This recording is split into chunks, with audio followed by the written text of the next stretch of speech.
Welcome to the Ari Hoffman Show on Talk Radio 570 KVI, your home for the politically homeless, streaming live at KVI.com and the KVI app.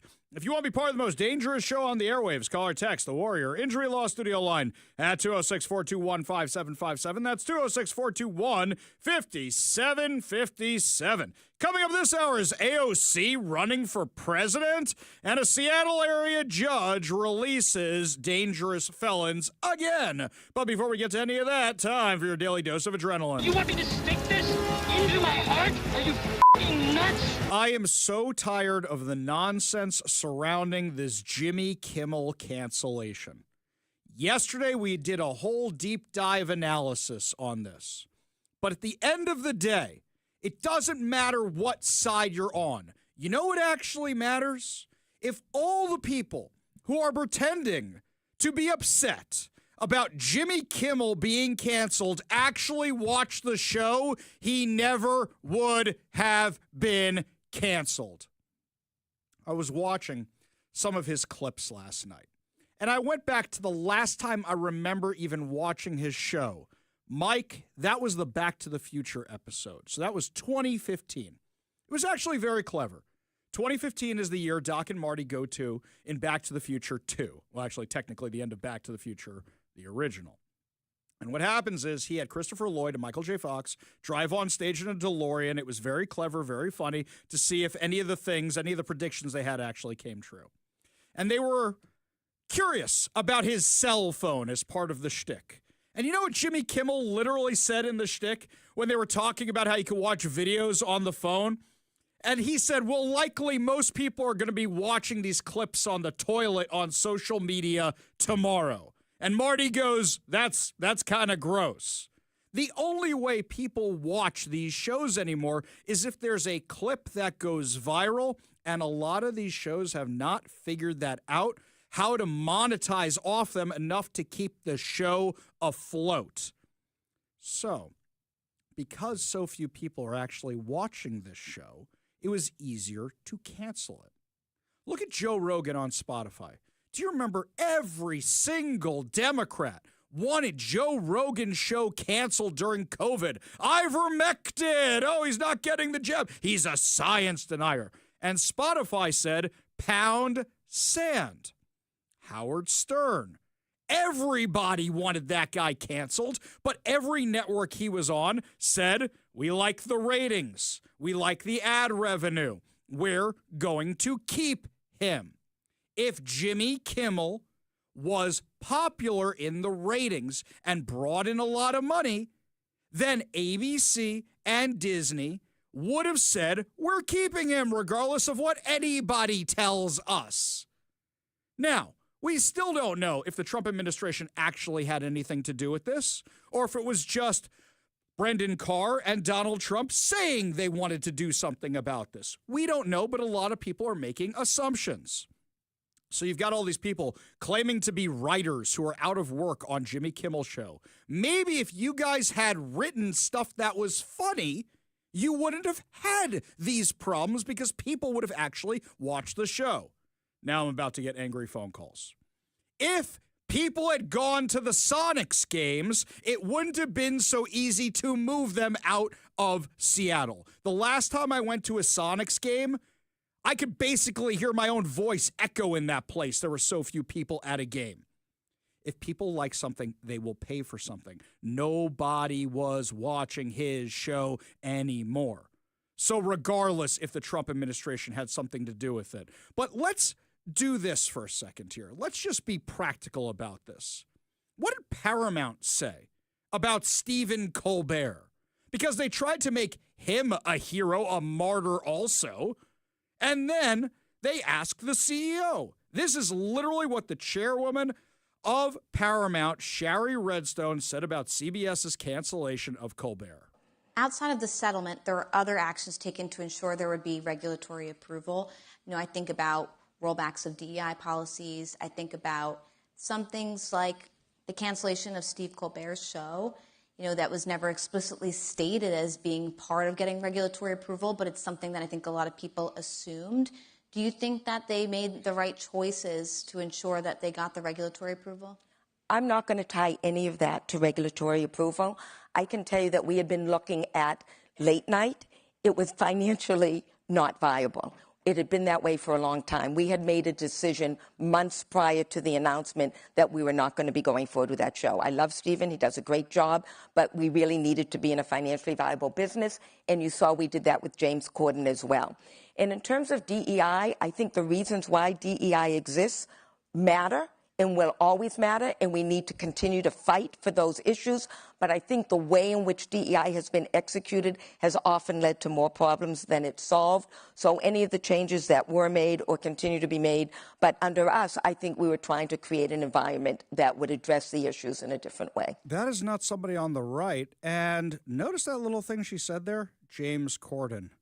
Everybody forgot about him because he wasn't on air that long. But James Corden, I actually liked a lot of the bits from his show. I liked a lot of the clips from his show. But once again, I watched the clips. I didn't watch the show. I love the musicals he did in the middle of the street. I loved the carpool karaoke stuff. I thought that stuff was hysterical. And that's something I watched the clips of. The industry is changing with regards to late night TV. It's happening to everybody. So let me make sure I got this right. Because Jimmy Kimmel and Stephen Colbert have on lefties all the time, we need to keep them on the air. We need to keep paying for it, even though they're losing tens of millions of dollars a year. Now, what were the comments that got Jimmy Kimmel in all this trouble to begin with? Here's what he said on Monday night. He had some new lows over the weekend with the MAGA gang desperately trying to characterize this kid who murdered Charlie Kirk as anything other than one of them and doing everything they can to score political points from it. Hang on a second. I don't even care about the comment for a second. Where's the funny? Where's the funny? I'm waiting for the joke. I listened to the rest of what he said. He tried to make a few jokes about Donald Trump. It's just not funny. All these writers who are marching outside of CBS or whatever it is right now, who are marching outside of ABC, that's what it was, and Disney and all these other places, if you guys had been funny, maybe you wouldn't have had these problems. Jimmy Fallon last night, it's a visual gag, so it doesn't really work on the radio. I tried closing my eyes and listening to it. Jimmy Fallon actually had a funny clip about all this last night. He's doing his opening monologue, and this voice is censoring all the bad things he's saying about Donald Trump as if it's from the Trump administration or the FCC. It was pretty funny. I can laugh at our side. I most certainly can. But Jimmy Kimmel, where's the joke in that? You mean him lecturing us every single night on politics isn't funny? I remember when he used to be funny. And by the way, for all of you yelling and screaming about him getting canceled, you're a bunch of hypocrites. You're an absolute bunch of hypocrites. Listen why. This is Jimmy Kimmel not too long ago. Fox News has severed bow ties with Tucker Carlson. After all these years, they are parting ways, which means he was fired. I mean, that's really what parting ways means. Tucker couldn't be reached for comment. He's already on a plane to Moscow to meet with his manager. But what a shock. I mean, what an absolutely delightful shock this is. Now Tucker can spend more time at home tanning his testicles and touching himself to that sexy green M&M. Okay, we're done with that. Where's the funny? I don't even like Tucker Carlson, and I didn't find any of that funny. How about this one? Our co-president, Elon Musk, sent a SpaceX vehicle to bring the astronauts back, and when they landed, he fired them immediately upon landing. Tesla stock is way down, almost disastrously so. People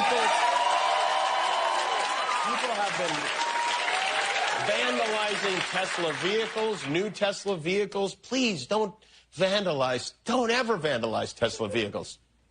And so... That's him saying to vandalize the Tesla vehicles. Hospitals get any more overcrowded, they're going to have to make some very tough choices about who gets an ICU bed. That choice doesn't seem so tough to me. Vaccinated person having a heart attack? Yes, come right on in. We'll take care of you. Unvaccinated guy who gobbled horse goo? Rest in peace, Wheezy. It looks like I really haven't been missing anything on the show. But here's something else that you need to understand about the biz. When affiliates say they aren't going to air a show anymore, that means you can't get the advertising off the show anymore. So when Nexstar and Sinclair's never been shy about their belief system, Sinclair is more on the conservative side. When they say, we don't want to air this guy anymore, you now have a bigger money problem. You now have a show that's losing even more money. According to Fox Business, Disney's CEO Bob Iger and co-chair Dana Walden made the decision to suspend Jimmy Kimmel's show after he planned to double down and go on camera to defend his lie that MAGA voters killed Charlie Kirk rather than kowtow to the outrage. Now, she got this from The Hollywood Reporter. The Hollywood Reporter, we usually only quote if it's something in the real deal when we're giving away fantabulous prizes on a Monday like we will be this week. That's the only time we ever quote anything from The Hollywood Reporter, not when it comes to politics.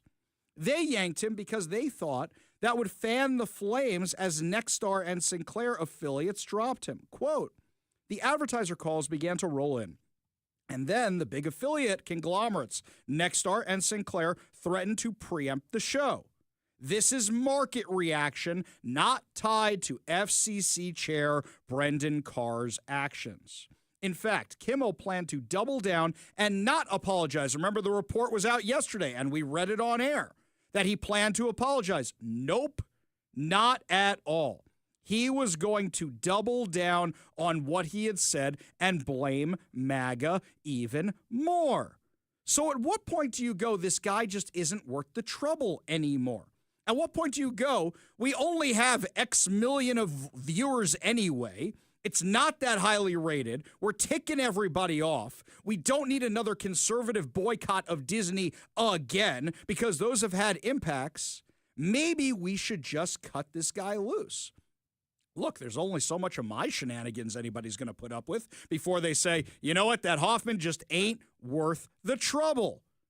So while everybody wants to blame Trump, and while everybody wants to blame Brendan Carr, and while everybody wants to blame mergers, and while everybody wants to blame everything else, at the end of the day, if the guy had the ratings and if the guy had the advertisers, then this wouldn't have been an issue.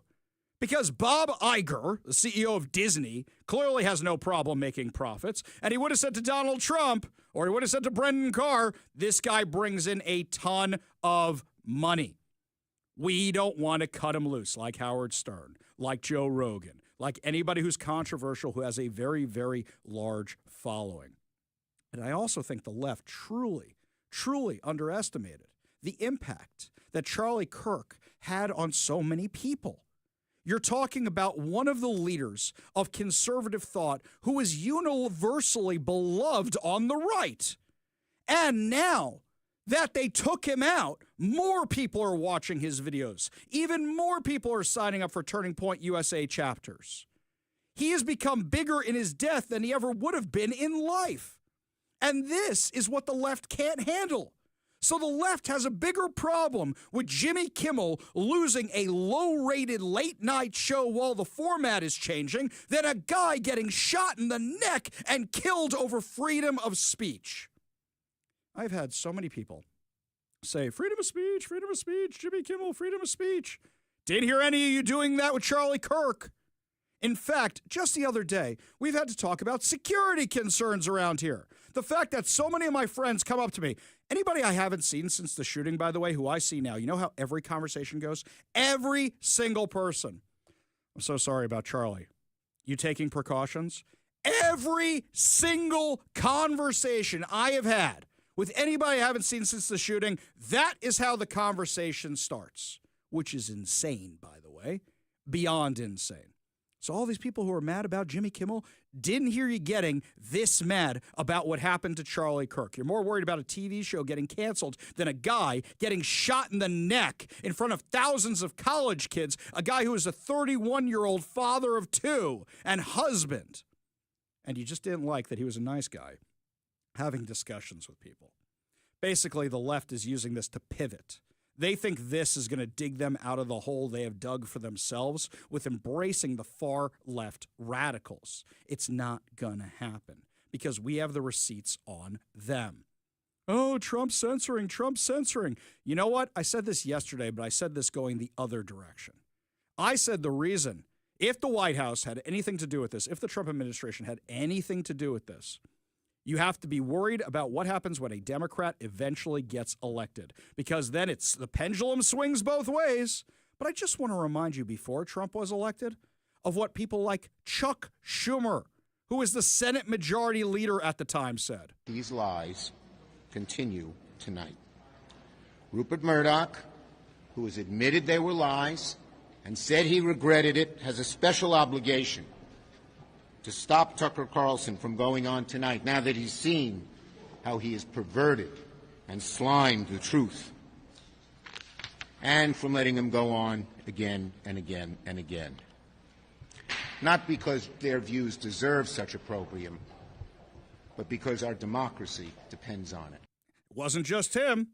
Recognize this voice?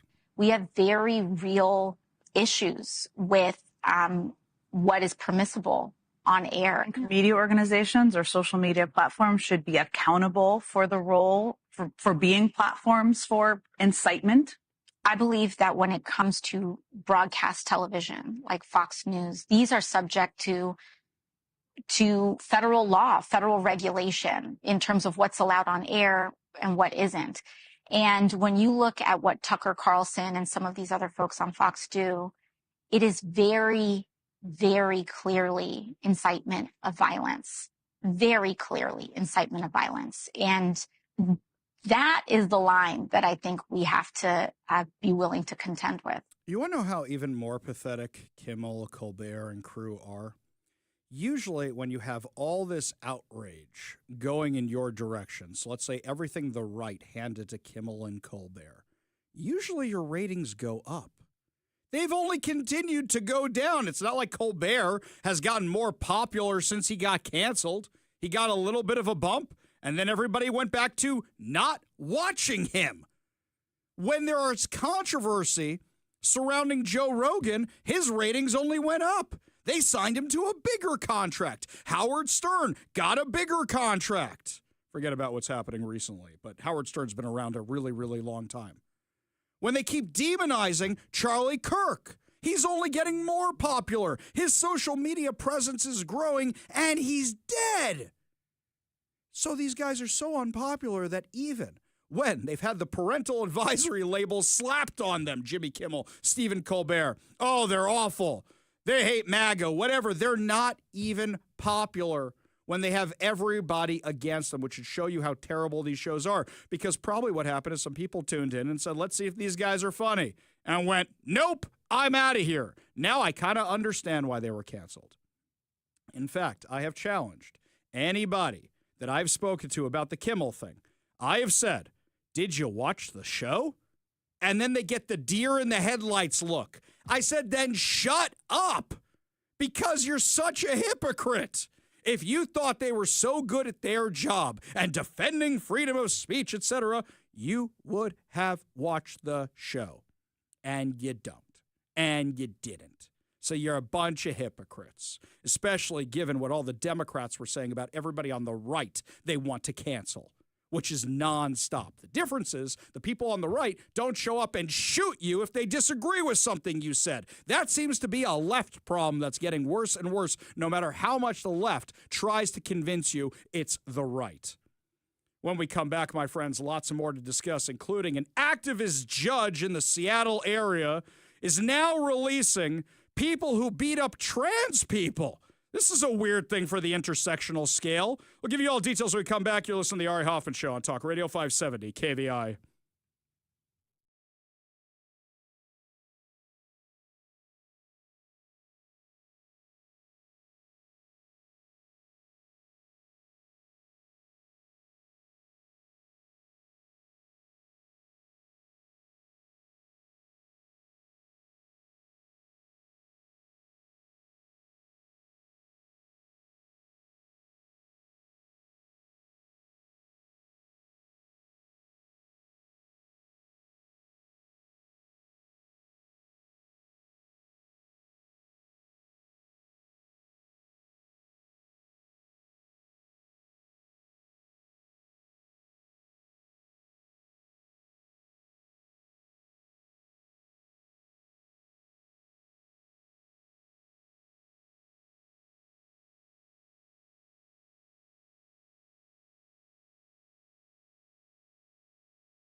Activist Judge Veronica Galvin is at it again, releasing dangerous criminals because of the color of their skin, because of their age, whatever the case may be. And what we have now figured out is her rankings on the intersectional scale.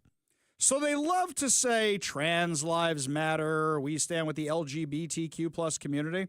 Well, 4 teenagers beat up a trans-identifying person, and she released them from jail. Released them from jail. They assaulted this person, yelled homophobic slurs, and she released them for jail. So conservatives, guess what? It's not just us. It's not just the normies who she releases the attackers of. I guess there's a scale for who ranks in Veronica Galvin's book.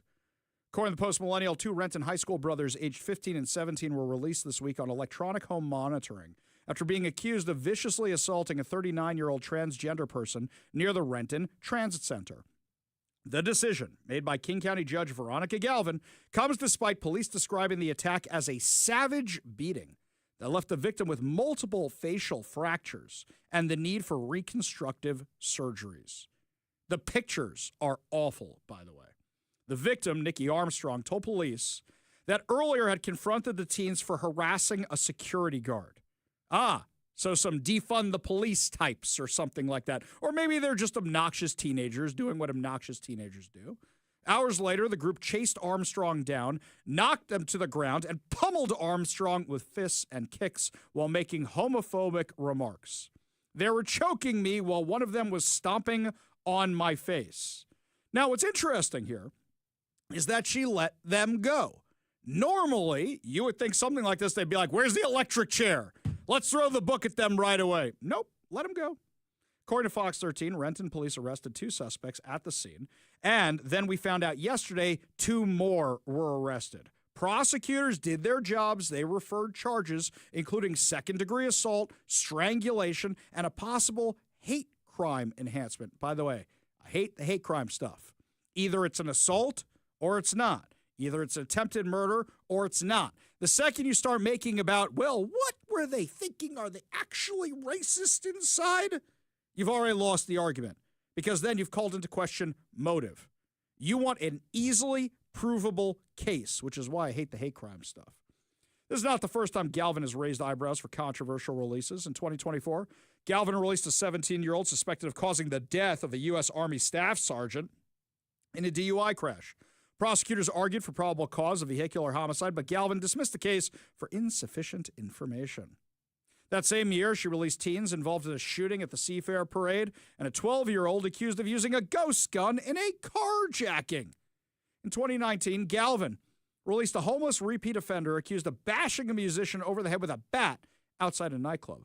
She previously freed prolific offender Travis Berge, who had over 70 arrests, who later brutally murdered his girlfriend before taking his own life. By the way, that is a really short summary of what Travis Berge ended up doing. Holy cow. That's really, really brief.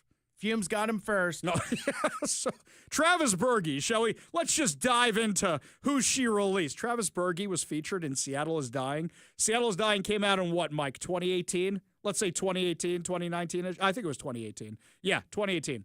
So Seattle is Dying comes out. And one of the main featured players is Ari Hoffman. The other featured player was Travis Berge, who had been arrested over 70 times. And there's a video of him being a problem downtown, you name it. Travis Berge was one of the drugged-out homeless people inside the deadly Capitol Hill Autonomous Zone. He's the guy you might remember the video of him trying to plant a garden on AstroTurf, that guy. And then challenging people to fights with a spear stick thing he had made, and then challenging people with a garden hoe. This guy was a real winner. How did Travis Berge meet his end? After the Autonomous Zone, there was some police activity in Cal Anderson Park because they found a dead body with a woman who had nails driven into her head. Turns out it was Travis Berge's girlfriend/wife, and he drowned himself in a vat of bleach inside the fountain building of Cal Anderson Park. Yeah, so she released him.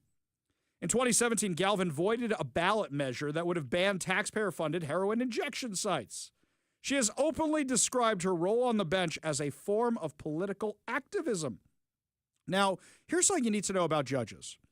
I know most judges I know who have social media accounts, it's an alias. Police and judges, it's always an alias. Because with ethics, you're not supposed to show how your bias could lean. Most judges I know don't even have social media accounts, but the ones I do know, they have them so they can look at their grandkids or share family pictures or whatever the case may be. But there are ethics rules. You can't take political sides because anybody can then say you're biased for or against them. She wrote on social media, "What does resistance look like when you wear a black robe? I shall continue to educate, to learn, and to speak my truth as both a judge and a woman of color, ensuring our practices conform to our principles." Why hasn't anybody gone before this judge and said, "Nope, sorry, you got to recuse yourself. I'm asking for a new judge. You are clearly biased." Armstrong now faces reconstructive surgeries to the face and has launched a fundraiser to cover medical expenses and lost wages. Despite the attack, Armstrong told Fox 13 that they hope teens can turn their lives around, but acknowledge that bad kids become bad adults if the system fails to intervene. There's supposed to be a hearing today. As soon as I have the details on it, we'll let you know what the story is. Meanwhile, talking about unruly teens.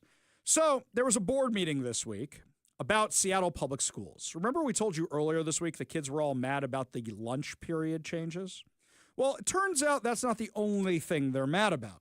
Apparently the kids in the schools, especially Garfield High School here in Seattle, what are they mad about? That school resource officers may be coming back.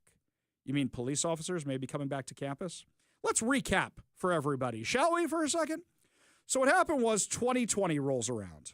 And there's all the rioting over George Floyd, and Seattle Public Schools says, let's ban police from our campuses. We have them, let's ban them from all our campuses. And violence skyrockets in Seattle Public Schools. Multiple shootings, multiple beatings and assaults, homeless encampments on the properties, drive-by shootings, you name it. So last school year, I should say, there were multiple incidents outside of Garfield High School, and the community demanded action. We demand safety. Okay, and you have every right to ask for that. But now you're mad that they want to bring the police back to campus? What do you propose instead? What is your brilliant solution? Or is it just, you guys learn the lessons from all the protesters here in Seattle? If we yell loud enough, we'll get whatever we want. Well, what do you want? We don't know, but we're going to yell about it until we get it. So you yelled because you want the police gone. Then you want the police back. Now you don't want the police back? Make up your minds. This is why we don't let kids vote or make decisions, because they're still dumb teenagers, just like we were at that age too. Got a whole lot more to discuss as the show continues. Could AOC be gearing up for a presidential run? God help us all. A new report says it's actually happening. We'll give you all details when we come back. You're listening to the Ari Hoffman Show on Talk Radio 570 KVI.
Earlier today, the House of Representatives passed a bipartisan resolution which honored the life and legacy of Charlie Kirk, condemned political violence, condemned the assassination. This should have been an easy win for the Democrats. This should have been an easy win. Now, 58 Democrats voted against the resolution. I want to give you a little comparison for a second. Adam Smith. Adam Smith comes on the show. Adam Smith answers anytime we ask him to come on. We disagree on a lot of things. But he voted for the resolution. I'm going to read his statement today. Representative Adam Smith today released the following statement after the voting on the resolution introduced by House Republicans regarding Charlie Kirk. Political violence has no place in our democracy. I fully agree with the portions of the Charlie Kirk resolution that condemn it. In this moment, the most important outcome of today's vote is that the House of Representatives went on record against political violence. Is that so hard? Is that so hard? That's easy. Then after that, even though I'm not a fan of it, you can say whatever else you want to, but it should be, yes, we condemn political violence. It's a non-binding resolution anyway. Then he goes on to talk about what he disagrees with Charlie Kirk. Fine. I don't like that part, but he's allowed to say whatever he wants. You know who voted against this thing? And they can vote however they want, but they all had different excuses. Emily Randall, Pramila Jayapal, Marilyn Strickland, all the representatives from Washington. That's right. They are all from Washington. They voted against the House resolution condemning the assassination of Charlie Kirk and all forms of political violence and extending deepest condolences to his family. Ghouls. Absolute ghouls. Pramila Jayapal's statement is so filled with vitriol and hatred, I'm not even going to read the thing. You know who else did this? AOC, the woman who wants to be president. His rhetoric and beliefs were ignorant, uneducated, and sought to disenfranchise millions of Americans, far from the working tirelessly to promote unity, unquote, asserted by the majority in this resolution. It is equally important that Congress does unite to reject the government's attempt to weaponize this moment into an all-out assault on free speech across the country, all in the name of Charlie Kirk. No, stop. Stop. I can't. We got to be united. We got to be together. Let's demonize the other side as much as possible. You know what this was? This was her ramping up for her political campaign for president. Axios today has a report out talking about how AOC is considering a run for president. Let me explain what's going on here. When there is an open section at the top of the ballot in a party, everybody and their mother says they're running for office. Do you remember the first time President Trump ran? And do you remember when they had all the Republican candidates standing in front of the Air Force One on display at the Reagan Library? How many were up there? 8, 12, 35? It was everybody in the Republican Party that could possibly be up there. When you don't have anybody who's a presumptive nominee, when you don't have anybody who everybody's talking about, everybody puts their feelers out and says, maybe I could be that person. So according to Axios, AOC and her team are working to position her to run for president or the U.S. Senate in 2028. Chuck Schumer, watch your back. You want to know why Chuck Schumer is trying to get in with the Mamdanis of the world? Because he's worried if he doesn't, AOC is going to take his seat. A race between Schumer and AOC would clash the Democratic Socialists versus the Democrats. And I'm going to tell you, I don't really see a difference between Democratic Socialists and actual socialists. In fact, let's go to famed political correspondent Vanilla Ice for the difference between the two of them. It's not the same. Ours goes ding, ding, ding, diggy, ding, ding. Ding, ding, ding, diggy, ding, ding. Ding, ding, ding, ding. That's the way theirs goes. Ours goes ding, ding, ding, diggy, ding, ding. Ding, ding, ding, ding, diggy, ding, ding. That little bitty change. It's not the same. It's exactly the same. You notice AOC's been campaigning across the country. Now you could say, oh, she's doing this to fundraise for the Democrats because she's their number one fundraiser. She is doing this to raise her national profile. The speech today about Charlie Kirk was trying to cement her with the hard left as if that even needed to be done. She brought in Bernie Sanders to help her out. This is a woman who we are all stuck with for two reasons. One, because 7,000 dummy heads in New York voted for her the first time. And number two is because all of us didn't stop talking about her. And you know the crazy thing is? There's some people who are going to vote for her just because they like the way she looks. No matter what her positions are, some people might actually do that. She held a series of town halls in upstate New York this summer that could help her expand her appeal for a statewide campaign for Senate. According to Axios, at one event in Pittsburgh, New York, Plattsburgh. I'm like, there's no Pittsburgh in New York. Plattsburgh. She said, Plattsburgh, we are here because every town, every city, every neighborhood in the state matters. Every corner matters. No one deserves to be ignored. Except your own district, right, lady? Because the people in your district call you out all the time for being completely MIA for anything they need. You're never there. You're never in your district. And anytime you show up, they yell at you. And it's not the conservative activists showing up who are yelling at you. It's the people in your district because you never do anything for your district. It's a crime-ridden cesspool there in the Bronx. And it's not one of these places that has always been a crime-ridden cesspool. There are plenty of nice places in the Bronx. I know because I used to live in the Bronx. That's where Riverdale is, where Archie and the gang lived. There are nice places there. But we now see this is what she's doing. People thought maybe she was just growing her social media presence. Why do you think she's growing her social media presence? This is exactly why. We go to the Warrior Injury Law studio line, take a call from our frenemy, the protester, Bennett. Bennett, what's going on, man? Hey, in the car again. Can you hear me okay? I hear you fine. What's going on? Beautiful. So I had a take on Jimmy Kimmel that you might come out of left field. So you were talking that you just haven't found him funny for a couple of years. I don't really have an opinion on that because I haven't watched him either, although you could count that as a vote in the no column too. But, you know, I actually, after the Man Show ended with Jimmy Kimmel and Adam Carolla, I followed Adam for a while. I'd call into his podcast a lot. Who actually did a bit about organ donation, and I'd called in, but I called in under a pseudonym because I didn't want to feel like I was like puffing myself up about being an organ donor, and so you know, I was Joe from Seattle on their call-in show for a couple of years. But the thing you might find interesting, and I want to tease this as a solution to what I'm proposing as a solution to a lot of the problems on social media, kind of related in a way. So Adam Carolla is part of the roast of Alec Baldwin on Comedy Central. I don't know if that's on your radar. Oh, sure. I saw that. Yeah. That was fun. Okay. I mean, I figured you might go for the roast. They have sort of like, to the extent it's political at all, it's kind of, you know, sometimes a little bit right-leaning. And, you know. Time out. I'm going to interrupt you for a second. I actually heard this when Ann Coulter, who was at the roast of? I don't remember who it was, but Ann Coulter was asked to speak. Was it Donald Trump's? I don't even remember, but it was Ann Coulter. And I remember they offered to give her jokes, and she wasn't funny at all, and she deserved all the mockery she got because she had the opportunity to have people write jokes for her, and I saw them, and they were hysterical, and she said no, and she completely bombed at that thing. So there's me being bipartisan for you.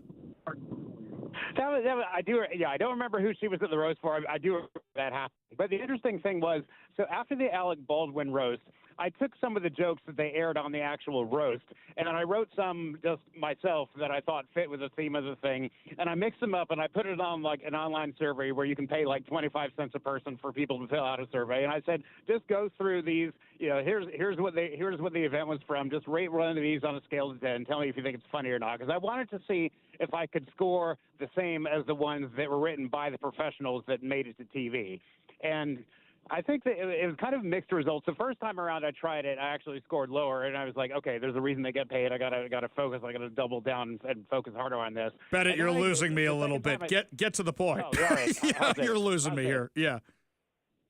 All right, and then so the second time I did it, I was able to actually tie or beat some of the ones that made it to in the actual Alec Baldwin roast. And, you know, just some basic silly stuff. But the point is that I think that if you have a way of measuring things based on merit, independent of who you know and independent of getting lucky, that's the kind of environment that I really thrive in. And that's how I would like to see more stuff rated on social media, where it's less about luck and just sort of Well, getting I'll the say right this, people to Bennett. like it. I'll say this. I actually, the videos you sent me of you talking to Charlie Kirk, I haven't spliced them up yet, but they got sent to me, and I'm going to share them, and I'm going to tag them because it was good content. You sent me good content, Okay. and on its merits, it's good content. I'll probably do it this weekend if I have some time. I've just been swamped. So I'll say is that good content is good content. As Mike says, wholesome content is wholesome content. So the problem here is that Jimmy Kimmel, you just said it yourself at the beginning. You said you haven't watched him in years. Other people haven't either. The Man Show, highly rated. All of us boys loved that show when we were teenagers or whatever it was at the time. We all thought it was hysterical. We all loved Jimmy Kimmel. It hasn't been funny for years is the problem. Bennett, appreciate the call. Appreciate you being part of the show. You want to be part of the show, give us a call or text at 206-421-5757. It's 206-421-5757. When we come back, new information on the person who tried to kill Justice Brett Kavanaugh, and it's fitting an all too familiar pattern. We'll give you all details when we come back. You're listening to the Ari Hoffman Show on Talk Radio 570 KVI.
We've been talking about this for a while now, but the violence is coming from leftist ideology, and specifically certain parts of leftist ideology, which are mentally ill.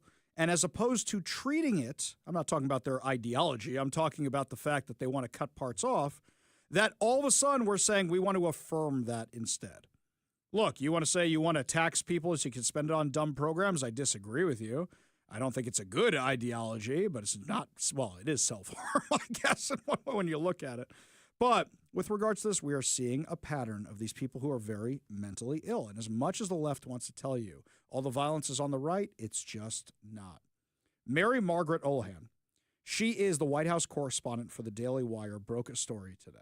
She's got the court documents because the U.S. Department of Justice is prosecuting the guy who attempted to assassinate Supreme Court Justice Brett Kavanaugh.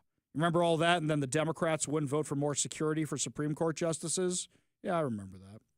And she writes, the man who attempted to kill Supreme Court Justice Brett Kavanaugh identifies as a transgender woman and was deeply mentally ill and suicidal. According to the documents they got, these are from the Department of Justice recommending that Nicholas Rosk, the defendant, should be sentenced to 30 years for attempting to kill a U.S. Supreme Court justice. In the filings obtained by the outlet, DOJ attorneys argue that the court's sentence must send the unequivocal, clear, and strong message that the attempted violence and threats of violence against members of the judiciary, as well as other public and federal officials, cannot and will not be tolerated, and will be justified and will be justly and severely condemned. The revelation that Rosk has been using a female name and pronouns is significant given the rise in transgender violence across the U.S. A gunman living with his transgender boyfriend is accused of murdering Charlie Kirk. Kirk's murder came only a few weeks after a 23-year-old trans-identifying gunman named Robin Westman opened fire at a Catholic school and on children while they prayed in Minneapolis. This is the kind of stuff we're seeing a pattern of. Though it was reported at the time of the attempted assassination of Brett Kavanaugh in 2022 that Rosk portrayed himself as a self-styled trans gamer girl on the internet, more information about the attempted assassin's gender identity has not been made available to the public. And most people completely forgot about it until these documents came out regarding the sentencing and the charges. After the leak, published originally by Politico in May 2022, Rosk searched terms relating to combat and body armor approximately 28 times. Within a month, he had searched for firearm-related terms over 90 times. That included quietest semi-automatic rifle, gun calipers, best silencer for a Glock 17, and more. He was also searching, do snipers aim for the head or the chest? Does the Secret Service protect Supreme Court justices? The easiest way to open a locked door, how to break glass quietly, how to make shoes quieter, and how to make handcuffs with zip ties. On Discord, the same gamer platform, he was asking his friends, would associate justices be removed from the Supreme Court help women long-term?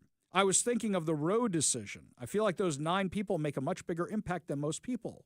And the thought of Roe v. Wade and gay marriage both being repealed has me furious. He was also researching how to kill people.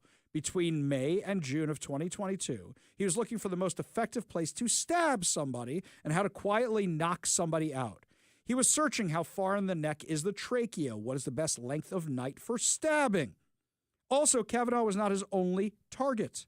He was looking to kill the other Supreme Court justices who were conservative.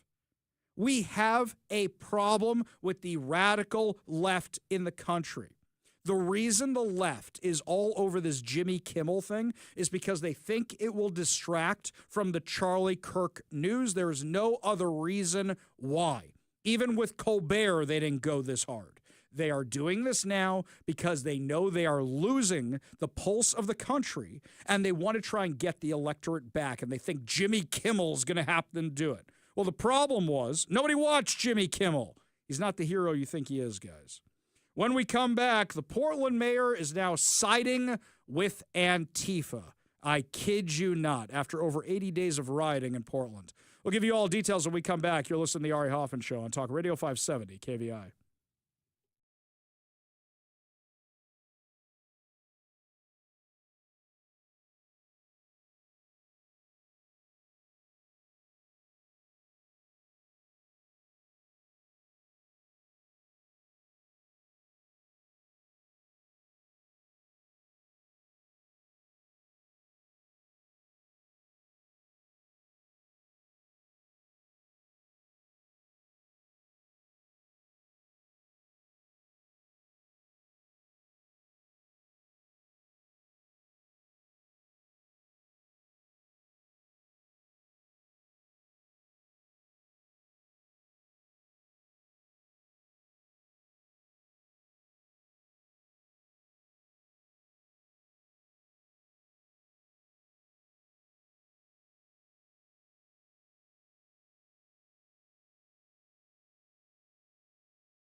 Welcome to the Ari Hoffman Show on Talk Radio 570 KVI, your home for the politically homeless, streaming live at KVI.com and the KVI app. If you want to be part of the most dangerous show on the airwaves, call or text the Warrior Injury Law Studio line at 206-421-5757. That's 206-421-5757. Coming this hour, Seattle Mayor Bruce Harrell wants more taxes to fix his out-of-control spending. And Fake News Friday put a smile on your face heading into the weekend. But before we get to any of that, last night, we found out late that authorities in Chelan County say they may have located the remains of Travis Decker, the homeless Army veteran accused of murdering his 3 young daughters earlier this summer before disappearing into the Cascade Mountains. This is the guy who had refused to return them to their mother after a custody visit. I don't know why this guy had custody at all when he was homeless. The Chelan County Sheriff's Office announced Thursday that human remains were discovered during a coordinated search effort led by the U.S. Marshal Service Pacific Northwest Violent Offender Task Force. The large-scale operation also involved the Washington State Patrol, U.S. Border Patrol, U.S. Forest Service, Spokane County Sheriff's Office, and the FBI. Now, they found the remains in a remote wooded area south of Leavenworth. While DNA testing is still underway to confirm the identity, preliminary evidence suggests remains are those of Decker. Now, what that means is likely they found his wallet, or dog tags or something else on him, and they're just waiting for the actual DNA analysis. Now, you have to do that in case the guy who was trained by the U.S. Army planted it on somebody else he killed, who knows. But it seems like they finally have this guy, and this manhunt might actually be over. However, I think about this in contrast with the story of what happened with the young girl who was allegedly raped in the homeless encampment, where the suspect was released from that. Why is there a kid in a homeless encampment anyway? The kid never should have been there in the first place. Was the kid living with a parent? How did the kid end up? Who was watching the entrance? Who's watching who's coming and going from this encampment? Why did this guy, Travis Decker, have custody of the kids? There's a lot of questions here that need to be answered, but kids should not be in these encampments, and I see it all the time. One of the saddest things we've seen is that we're coming off the highway one day, saw a kid in a backpack hop the divider, go into a tent off of the I-90 interchange. Why is that even happening? And this wasn't like a teenager who's going to score drugs or something. No, this is where that kid lives. If there are kids in these tents, something is severely wrong. The homeless industrial complex isn't just something that's here in Seattle, by the way. It's across the country. In the what was it? I think it was 2019. 2019, I was down in San Diego. And I'm in San Diego on vacation one time, and I take the rental car, and I go out to see one of these safe lots they say is life-changing for all the homeless. It looks like a giant FEMA encampment, but surrounding the safe lot was all these RVs of homeless people. They weren't in the safe lot. They were outside because that's where the drug dealers go, and they know they don't have to go anywhere, and they can just stay there, and they can get resources from the safe lot. Another safe lot I saw was at a church. And I see that there's some kid living in a minivan who runs back and forth, and a woman there said, yeah, he's been living in that van for 7 years. 7 years! If you're paying more and more money towards this, and that kid is still living in a van after 7 years, you have completely failed. Completely failed. And you wonder why nobody's looking at oversight of any of this at all. Now, one of the places that has completely failed at all of this is Portland. Portland has spent billions of dollars on homelessness, and the issue has only gotten worse. It's gone exponentially worse. But rather than dealing with any of that, instead, the new Portland mayor, Keith Wilson, is deciding to side with Antifa.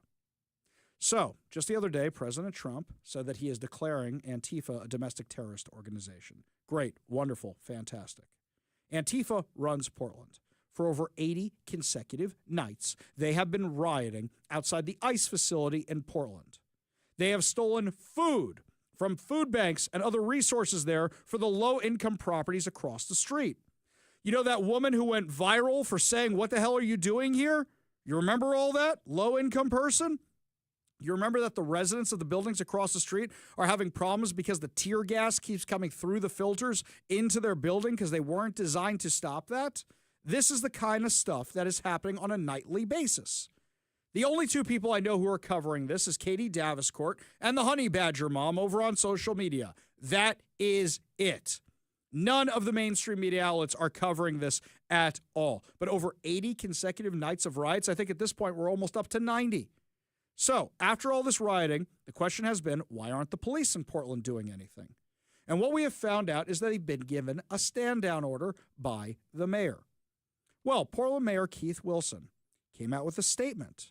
He is finally going to address what's going on at the ICE facility. Give a listen. Hello, I'm Keith Wilson, Portland's mayor. I'm here to share an important update about the Immigration and Customs Enforcement facility in Southwest Portland. Following a formal investigation into the facility's detention practices, the City of Portland will soon issue a notice of land use violation. Federal records show that ICE violated its land use conditions of approval 25 times in 10 months by detaining people for more than 12 hours or keeping them overnight. I'm here to thank our community for shining a light on these concerns and to thank our staff for conducting a thorough and thoughtful review. I want to be clear about what this means. This is just one step in a formal process. The outcome is not a foregone conclusion, and the federal government will be given an opportunity to respond. However, we must remember this review was triggered by the federal government's breaking promises to our community regarding the detention of human beings. Whatever comes of this process, I hope you will join me in celebrating and supporting Portland's immigrant community and standing in solidarity with all those who've been impacted by the actions of the federal government in recent days. I owe a special thank you to city staff for doing this hard and important work with integrity. Thank you, Portlanders, for your outreach and your advocacy. I'm committed to keeping you updated as we move forward thoughtfully and transparently. So as opposed to going after Antifa, which was just declared a terrorist organization, he is literally doing their bidding. Let's be clear about what happened here. Antifa-aligned activist groups filed all these complaints, sent all the info to the mayor's office, leaned on the mayor's office to have them go after ICE. Let's remember that some of the reasons why these guys have been there longer in this detention facility is because it's not safe to take them outside because of what Antifa has been doing. But rather than going after a domestic terrorist organization, he is siding with Antifa. Do you remember the mayor during the Summer of Love of Portland, Ted Wheeler? Ted Wheeler sided with Antifa all the time. How did they reward him? They went to his house so many times the guy had to move. So the place has been vandalized. The ICE facility has been vandalized so many times that even one time you had all these lunatics bring out a guillotine to threaten the ICE agents. I seem to remember the left going bonkers about a guillotine that made an appearance on January 6th. Didn't even hear them mention this once. More than 27 people have been federally charged, and he's taking the side of the terrorists. That's what he's doing. Portland is lost. Rather than dealing with the homeless crisis, rather than dealing with the crime, rather than dealing with the terrorists, they are giving in to Antifa. This is insane. Absolutely insane. Portland is completely lost. Completely lost. Question is Seattle much farther behind? Here's somebody else who's coordinating with radical activist groups. Remember yesterday we told you the story that our friend Brandy Cruz over on Undivided broke about Sarah Perry, the King County council member, who was doxing the location of ICE agents in a hotel, literally giving out the floor they were staying on in the hotel to radical activist groups, likely including Antifa. And then when she was caught for it, she doubled down. She doubled down. She didn't say, no, it wasn't me. She said, yeah, it was me, and I apologize. Lady, if you break the law, apologizing doesn't fix anything. I couldn't believe how many clicks and likes and shares and retweets and everything this post got because people are furious because she's doxing ICE agents. And you want to know something else? It is clear that the government knows she did something wrong and they don't want to talk about it. How do I know this? I sent a request for comment to the governor's office, to the attorney general's office. And I said, isn't this a violation of our doxing laws locally? Are you guys going to do anything about this? And then I got a response. Now, I don't normally get responses from any of these offices because Bob Ferguson controls all the communication, and it runs through his office. But a name popped up that I haven't seen in a long time. Deputy Communications Director for the AG's office, Mike Falk. Now, that's a name I've not heard in a long time. A long time. Remember, he used to be Inslee's Communications Director? Now, when Mike Falk responds, he always does it with the snark, with the heavy, heavy, heavy snark. And the heavier the snark, the more you know you're close to the target. He wrote, if you want to know how state law defines doxing and the remedies it establishes, here's the statute. By the way, dude, I looked up the statute. That's why I emailed you. Thank you for reminding me of something I already knew and already asked. As a state agency, Washington State Patrol is one of our clients that we represent and provide legal advice and analysis to. Our office has a long-standing policy of neither confirming nor denying questions about investigations or the potential for investigations. Mike, doesn't the Attorney General go out all the time talking about what they're up to? In fact, Nick Brown is one of the most visible people in this state talking about what he's up to. Now, all of a sudden, oh, we don't comment on investigations. We're going to try and be like the FBI. This woman admitted to breaking not just Washington law, but also federal law. And now you guys are saying, oh, well, we're not going to check that out. Washington is lost. Washington is following Portland. This is absolutely crazy how bad things are getting around here. And in fact, it's even crazier than you know. I don't know if you've heard of the Socialist Rifle Association. The Socialist yeah, exactly. Mike's all surprised by that. Made up of over 10,000 members, according to the Post Millennial, has been conducting training for socialist and transgender extremists, and the group has now been linked to 4 major crimes. Now, the Daily Wire published a report that the leadership on their website appear to have attempted to hide their names. But as a report from the outlet was released this week, the leadership link on their website has been redirected to a music video from Rick Astley's Never Going to Give You Up, Never Gonna Let You Down. He's the ultimate politician, in a move commonly known as Rickrolling. However, archives of the website, as of August 14th this year, still display the names and contact information of the leadership officers. The president goes by the first name of Hope and identifies as she, they pronouns. Many others in the leadership use the trans pronouns as well. According to the investigation from the Daily Wire, members of the Socialist Rifle Association get membership cards with the quote, "Any attempt to disarm workers must be frustrated by force if necessary," with a picture of Karl Marx. They stock up on rifles and other gear, and a common logo used by the group is the transgender flag with the phrase "Defend Equality." However, the videos presented by the group do not look like they are training for self-defense, but for combat. The crimes that were linked to the group includes the shootings of a correctional officer in Texas on July 4th, when a group of militants opened fire on DHS officers near an ICE facility in Alvarado, Texas. Benjamin Hanil Song, who is charged with shooting an officer in the neck as part of the Socialist Rifle Association's Dallas-Fort Worth chapter. Paul Hyun King, the suspect charged with setting fire and shooting up 5 Teslas in Las Vegas, appears to be a member of the organization as well. Court documents obtained by the outlet said Kim has an Instagram page where he follows the Socialist Rifles Association's page. In a post from October 2018, the Reno Socialist Rifle Association's Instagram page is a picture of a subject that appears to be Paul Kim training with firearms. On January 20th, Adam Matthew Lansky allegedly firebombed a Tesla dealership in Salem, Oregon. And in the charging documents, prosecutors said Lansky is a competitive shooter and a former member of the Socialist Rifle Association. He is skilled and well-practiced in the use of firearms and combat scenarios. The improved incendiary devices used by Lansky were all manufactured by him. Daniel Allen Baker, who was sentenced to 44 months in prison for threats for offering cash rewards and information leading to the verified identification too. And everyone in this video from January 6th, don't worry, I won't be going to the cops. We have decided to handle this ourselves. Baker has made multiple violent threats to those he claims are white supremacists and fascists. This is the guy who tried to round up people in Florida. Do you remember that? This is the guy who may have been involved in the autonomous zone here in Seattle, in the shooting of the 2 teenagers towards the end of the zone.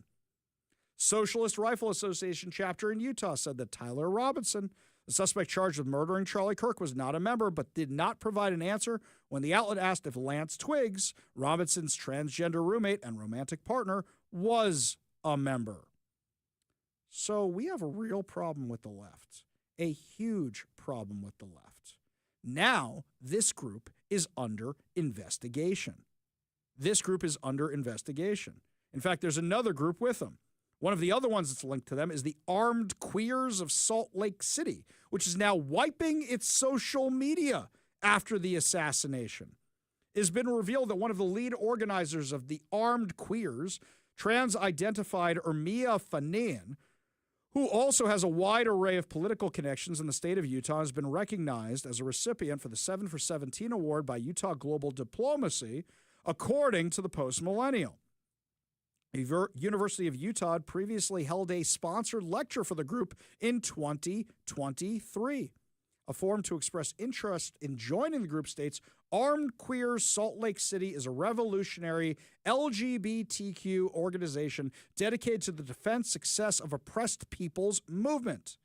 And it's based on 6 principles, including armed and militant protection of queer and trans communities and all oppressed people, the end of capitalist oppression and exploitation, the creation of a socialist society, trans liberation from the gender binary and biological essentialism, I don't even know what that means, the end of commodification of housing by landlords and recognition of housing as a human right, the abolition of prisons and police as they serve as nothing but tools of capitalist oppression, and the dismantling of bourgeois, nonprofit industrial complex and replacing it with organized revolutionary movement. They really want to take us all on. They want to take down the United States of America. And now it looks like they have a hit list. And now it looks like they are acting on their hit list. Tell me again how all the radical extremism and violence is coming from the right. Have you heard anybody mention this in the mainstream media? No, and you're not going to, because they want to keep up with the false narrative. January 6th, January 6th, January 6th, the deadly insurrection. I got that one hurled at me today when I was arguing with somebody about politics. They don't want to admit where the violence is coming from, even after a tragedy like we had last week with Charlie Kirk. Lots more to discuss as the show continues. When we come back, my friends, Seattle Mayor Bruce Harrell is so desperate to win an election, he's promising to raise your taxes. Wait a minute, what? We'll give you all details on that when we come back. You're listening to the Ari Hoffman Show on Talk Radio 570 KVI.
Welcome back to the Ari Hoffman Show. Just a reminder, coming up at 5:45, your last chance to win tickets to see The Who at Climate Pledge Arena, which I believe the show is next week, as a matter of fact. Yet another reason to keep your radio tuned to 570 KVI. Left on your dial, always right on the issues. You can also stream us at KVI.com, download the KVI app, and, of course, subscribe on whatever your preferred podcast platform is. We go to the Warrior Injury Law studio line. Take a call from Aaron in Sumner. Aaron, what's going on, man? Yo, Ari, I've been hearing that January 6th argument, too. And I think people have forgotten about the insurrection of October 13th, 2023. Which one is that? That's where they stormed the rotunda during the vote to fund Israel. Ah, forgot about that one. That's right. Or how about all the ones during the Kavanaugh hearings? I don't hear them talk about that, do they? Oh, yeah, I forgot about that one. Yeah. Or how about this one? How about when Kshama Sawant unlocked the doors of Seattle City Hall during the autonomous zone and led all the BLM and Antifa people to occupy the building during COVID when it had been shut down for months? Right. No, there's many examples out there. That one particularly just stands out because that was also the Capitol, and that was specifically to disrupt a vote. Everything they claim about January 6th. Right. It exactly was. In fact, they tried to do the same thing during Kavanaugh. I don't think they were very successful, but they tried to do the exact same thing. What's fascinating to me, Aaron, I don't know how much of the show you've heard this week, but something we've been doing is dismantling this narrative of it's all right-wing violence. What the left is trying to do is couch everything as right-wing violence or write it off as something else. Antifa and BLM, they go, they're just anarchists. They're just anarchists. They're not on the left, even though the Democrats support them and even though they support the Democrats. With the Hamasniks, they're saying, well, it's far-right Muslim extremism or Islamic extremism. Technically, you're right, but who are the ones who are supporting them? Who are the ones marching in the street with them? Which members of Congress are backing them? You see the games they're playing now with the numbers? Well, right, and I've been seeing that, and of course I've been out there arguing as well. The other one that they like to throw around is that Trump's on the Epstein list. The thing that bothers me about that is, well, Epstein, the FBI investigation started back in 2007. Trump kicked him out of his club. He's the one that was cooperating with them. They've had 3 Democrat presidencies. They've had Democrat majority, I don't know how many number of times, and they've tried, 100 failed felony charges? If they had this one thing that was so for sure going to throw him in prison and keep him out of the presidency, why didn't they use it? Exactly. And why do you think they're using the Jimmy Kimmel thing right now? Because they can go, freedom of speech, freedom of speech. Aren't these the same guys who had the Ministry of Truth? Do you remember that nonsense? That crazy lady who was trying to censor all of us and control what was truth, what wasn't under the Biden administration? Do you remember that craziness? Yeah, well, among other things, as well as, Homeland Security that came out with all these different symbols of extremism, including the cross and, the Betsy Ross flag. Oh, yeah, and the Don't Tread on Me and all that. Oh, that was a fun time, wasn't it now? Aaron, good call. Appreciate you being part of the show. You want to be part of the show, you give us a call or a text at 206-421-5757. That's 206-421-5757. Meanwhile, back here in Seattle, Seattle Mayor Bruce Harrell is proposing another sales tax hike. But do you know why he's proposing it? He claims it's for first responders. Maybe if we weren't wasting so much money on Homeless Inc., billions and billions and billions a year, we'd have money for other things. Maybe if we weren't wasting so much money on transit, which is behind schedule, over budget, and less people are taking, maybe we'd have the money for first responders. If you cared about first responders, you know what you would have done? It would have been such an easy win. It would have been such an easy win.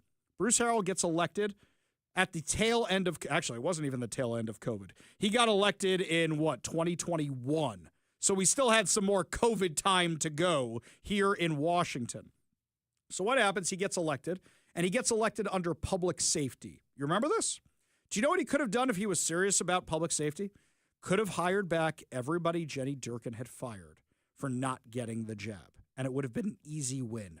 Why? Because people like me would have had to say, oh, look, he's about the police. He's about the firefighters, all these people who got fired. But he didn't do that because he didn't want any rabble-rousers. He didn't want any troublemakers. So he said, nope, we're not going to hire them back. So now he's talking about raising taxes on this, and he's promising reparations. Look, Bruce Harrell has been hit in the head a lot. He used to play football. And I'll tell you from meeting him in person, it kind of shows he's been hit in the head a lot. If he had an original idea in his head, it would die of loneliness. He's just repeating the Democrat mantra, which isn't do anything new, just tax and spend, tax and spend, tax and spend. When we come back, my friends, the ADL is at the center of controversy for pushing this false narrative that all the violence is coming from the right. We'll tell you what's happening when we come back. You're listening to the Ari Hoffman Show on Talk Radio 570 KVI.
Earlier this week, when the left was trying to change the narrative about who's responsible for the political violence, they were using a lot of sources from the Anti-Defamation League, the ADL.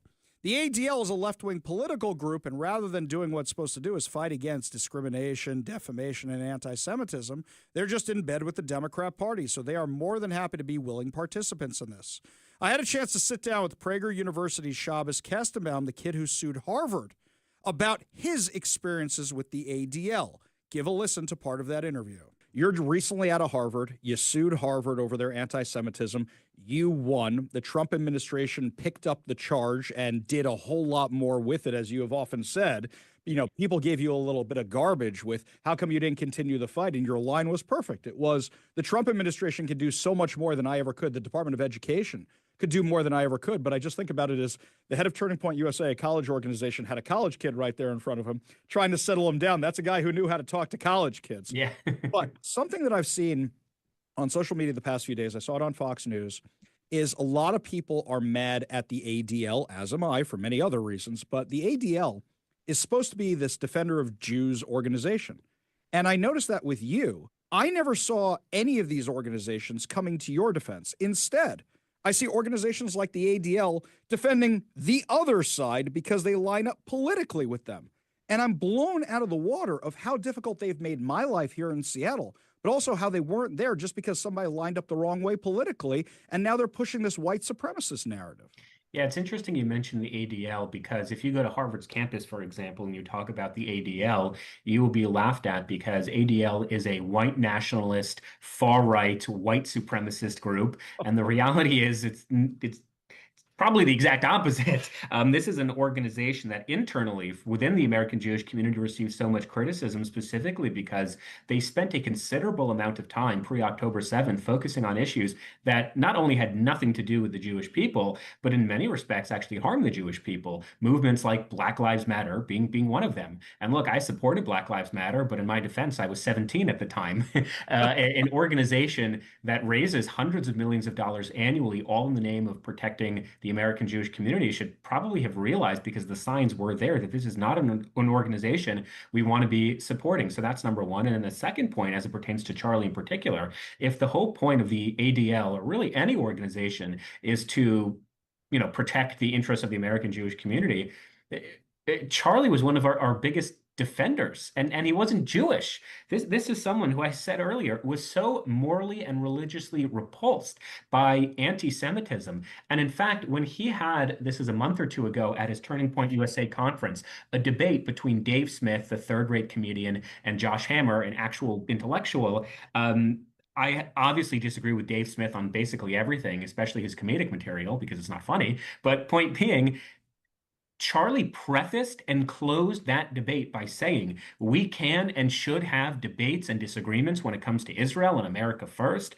but what we must agree on is that there is no room for Jew hatred in any political discourse in the United States. So agree or disagree with Charlie's politics, but he, in effect, was like the best spokesman for the American Jewish community, and he wasn't Jewish. So when I, for example, go on TV, and I was on Fox today, when I talk about Israel or when I talk about why I support the American Jewish community, it's like, yeah, obviously, my name is freaking Shabbos Kestenbaum and I wear a yarmulke. But when a guy like Charlie Kirk says it, he had no incentive to do it. On the contrary, he had pressures to not do it. Gen Z Americans were increasingly shifting away from Israel. And Charlie, by the grace of God, insisted up until the day he died that we support Judeo-Christian values, learn the Hebrew Bible, go to church, be a man of God. And I don't know of any obvious replacement to someone like Charlie. I completely agree. In fact, you mentioned earlier in our conversation that Charlie, the night before he died, was talking to some rabbis. And we actually had Rabbi Walicki on the show to discuss that conversation that they had. And it was fascinating what Rabbi Walicki said. He said it was a back and forth where Charlie was saying over 50% of the questions I get on college campuses these days were about Israel. Yeah. I want to refine my talking points, and I want to talk them out with you, and I want to argue them out with you. And it wasn't a tell me what to say. It was a, this is what I believe. Now give me, and it was devil's advocate. It was back and forth, because that seems to me, even though I didn't know him very well, who Charlie was. And just like you just said, Charlie did so much advocacy. He did more than a term that I love that you use, the anti-Semitism industrial complex, which there are all these organizations that raise millions of dollars every year that claim they're fighting against anti-Semitism. And yet when we actually need them, they're not there because they're more worried about their political connections than actually helping Jews. Oh, we're not going to help Ari Hoffman because he's politically conservative, and we can't actually step up and help him because it'll tick off the left. It is mind-blowing to me and how eye-opening that experience it was when I was getting death threats that the ADL goes, nope, nope, nope, nope, we don't want to touch this. And meanwhile, I'm a board member of a local synagogue, and they didn't want to touch this. I assume your experience was somewhat similar with some of these organizations, because the last time I saw you, and you were at my house in Seattle, I mean, we had a conversation about this kind of stuff, but I'm just shocked that I never saw any of these organizations come to your defense. Yeah, I would say that of the biggest legacy organizations, Jewish legacy organizations in the United States, irrespective of your politics, the question must be asked. You have collectively raised billions of dollars. What is it specifically that you have done with that money, especially as it pertains to the advancement of the interests of the American Jewish community? Because at best, October 7th showed that that money was used ineffectively, and at worst, it showed that the money was actually used against our interests. And the fact that you were not given, forget about protection, because that sounds very defensive, but you were not given the resources whereby you can continue the important work you're doing, really underscores a fundamental point whereby if the institution is more important than the people, then the institution has really lost its legitimacy to represent the people. And if the interests of the ADL or the AJC or whatever the organization is are more important than like American Jews, Jews on college campuses, Jews like yourself who are prominently featured in American Jewish life and are therefore targets, then we really have to ask the question, well, then what exactly do the organizations do and who exactly do they serve? And I may have mentioned this last time we spoke, which is the Department of Government Efficiency, DOGE, their job is to root out the waste, the fraud, and abuse in all the governmental agencies. And I actually think, and Malcolm Hoenlein, the former president of the Conference of Major Presidents of Jewish Organizations, kind of told me this as well. There should be a DOGE for the Jewish establishment organizations. Like, I'm not saying donate, don't donate. All I'm saying is if you are donating to those organizations, you should ask them like very clearly, what have you done to help Jewish students on college campuses? What have you done to support the state of Israel? And if the organizations can't explicitly and clearly articulate what they have done, then I would really encourage you as the donor to say, okay, well then I'm not going to support this organization. And one of the other things I kind of have started talking about more openly because I stopped getting invited to their gala dinners anyway, so I don't have much to lose, which is if you want to support students happens to be a really good example. If you want to support students, then just support the students. Why give it to an organization that's really just acting as a middleman? Just give it to the students directly. Give it to the Chabad on campus because they know more than any organization what specifically the students need because they're basically comprised exclusively of students. So I think a lot of these legacy organizations need to be making a compelling case to the American Jewish community as to how and why they're relevant, as opposed to just assuming that we are going to continue giving in the way that we've given before. And the last point I want to make, sorry for the long answer, is I'm not out to get any of the organizations. I actually want to help them. I think if they succeed, we all succeed. But the writings, the red sirens are flashing. I am telling you, I'm telling any of the Jewish nonprofits, both on your show and I've told privately, do not take for granted the support of young American Jews. They do not, as a whole, see the rationale of supporting all of these legacy organizations that they can't really identify as helpful in their own campuses, in their own experiences. So you need to make the case to them as to why, when they become young professionals and when they make some money in their lives, why they should be donating to your cause. Because right now, there's a lot of skepticism, and I think rightly so. And a perfect example of what he's talking about is how many Jews are now opening Turning Point USA chapters because the traditional Jewish organizations abandon them in favor of lefty politics. We got a whole lot more to discuss as the show continues. Coming up next, Fake News Friday. Put a smile on your face heading into the weekend. You're listening to the Ari Hoffman Show on Talk Radio 570 KVI.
Rely on. It's called fake news. With Young Zach. Educate yourself, you fool. On the Ari Hoffman Show. Talk Radio 570 KVI. After a brief hiatus where young Zach was out of the country, he is back with more fake news than ever. Zach, what do you got for us? Well, it's good to be stateside. That plane came in. I leaned over to my wife. I said, Annie, look at that field. Those lines are measured in yards. Nice. That's good. That's good. No meters on the pitch out here. Do you have any particularly exciting stories from your time, dare I say, abroad? Very good. Please, Mike. Very good. See, now that I know that Military Appreciation Day Mondays are over at the Washington State Fair, but we still do tableside honka-honkas here on Fake News Friday. Huge demand for Big Mike's Big Red Horn, by the way. Shout out to Don't say that. Huge demand. Shout out to everybody who visited us at the Washington State Fair this season. That was a ton of fun. Even when you weren't there and it was just me, people are coming up and going, "Where's Mike? Where's the horn?" Yes. What do you got for us today, Zach? Yeah, so I'll tell you my one story that I had from abroad that I thought was... Oh, man. So she rolls up to me and then she says... Oh, man. Anyway. Yes. She says? I don't... Anyway. The titular abroad is what I was trying to say. Sorry, Pam, for pushing the lines of decency here. Oh, you broke Zach again. I don't know why titular got me in that moment. Well, I do know, but... Yes. You know why. I know why. Tell us your story, All Zach. right. We get off the plane in Portugal. Yes. We get in this Uber. Very nice guy. And the guy sees somehow through our account or something that we're from Seattle. And he says, I'm actually a big American football fan. Mm-hmm. And I apologize for morning show listeners who've heard this story, but he says, I'm a big American football fan. And the first football game I ever watched was the 2014 Super Bowl. He said, I believe, yeah. And he says, games. I think that was you guys against the New England Patriots. I said, yes, thank you for reminding me. And he said, yeah, that was the first game I ever watched. You had that Marshawn Lynch guy had a great game. I said, he sure did. And he said, my first game ever, and I couldn't figure out why'd they throw it. That really happened. In the middle of nowhere, Portugal, this random guy's like, I know what happened. Very good. Very good. That's I love amazing. that. Oh, man. But we got some great stuff from the Babylon Bee this week about some less than great topics. But we'll start with the Babylon Bee. FCC mandates every station air nightly broadcast of the President Trump Happy Fun Variety Hour. It's not just press conferences on Air Force One. I think so. Have you seen the ballroom? They're working on it. It's the greatest ballroom you've ever seen. It's going to be big and voluptuous. We're going to have a ball pit in the ballroom. Ooh, don't threaten me with a good time. Kind of fun. That would be awesome. What else you got? Well, they also, Babylon Bee also had people okay with murder outraged by TV show cancellation. I like that. That's good. Guess we can't hit the same sound effects. See, I'm out of practice. Yeah. That's all right. Babylon Bee also has J.D. Vance takes over as host of Jimmy Kimmel Live. Oh, man. Wait. J.D. Vance, not Marco Rubio? Why would it be? Because he has every other job on the planet. Oh, I like it. Though, I don't know. I really enjoyed the J.D. Vance hosting of the Charlie Kirk show. And now I know it's a joke, but don't threaten me with a good time. I think and literally call it the Jimmy Kimmel Show, hosted by J.D. Vance. What world would we live in where our radio station's like, we'd like to syndicate the vice president? I mean, come on. I've already renewed my Disney Plus subscription, so it's like, hey man, Disney, ABC, take my money. Yeah, exactly. I'm right there with you, bro. Yeah, I think he did a really great job, as a matter of fact. I think it was a lot of fun to listen to. Yeah, I always like when he's on other podcasts, which he does quite a bit. I think also it was the right pitch of emotional, covering the news, covering what's going on. I thought it was great. I think he did a great job. Mm-hmm. Yeah. Well, now we're going to go back to funny. Let's go back to funny. Kinda. Matt Gutman tears up while citing personal touching Mein Kampf. Oh, no! I didn't write the fake news. That gets my kosher seal of approval. That was very good. That's very good, Zach. Yeah, Zach with the high heat back from vacation. Oh, Mike missed this one from yesterday. So we're in an elevator, in a European elevator, and I'm looking around the elevator, and I see this label on it. It was a brand I, normally get, like Otis around here? It's always Otis, yeah. And this was a Schindler. And so I said, I said, are we on Schindler's Lift? I could have gone more up.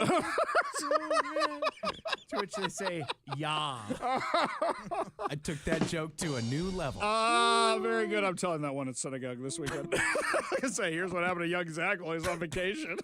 Wow. I'm glad you guys liked it. My wife and her friends did not like it nearly as much. Kosher seal of approval again. I like that Wonderful. one a lot. Yeah. All right. Thank you for the temporary card. I will relinquish that after this segment.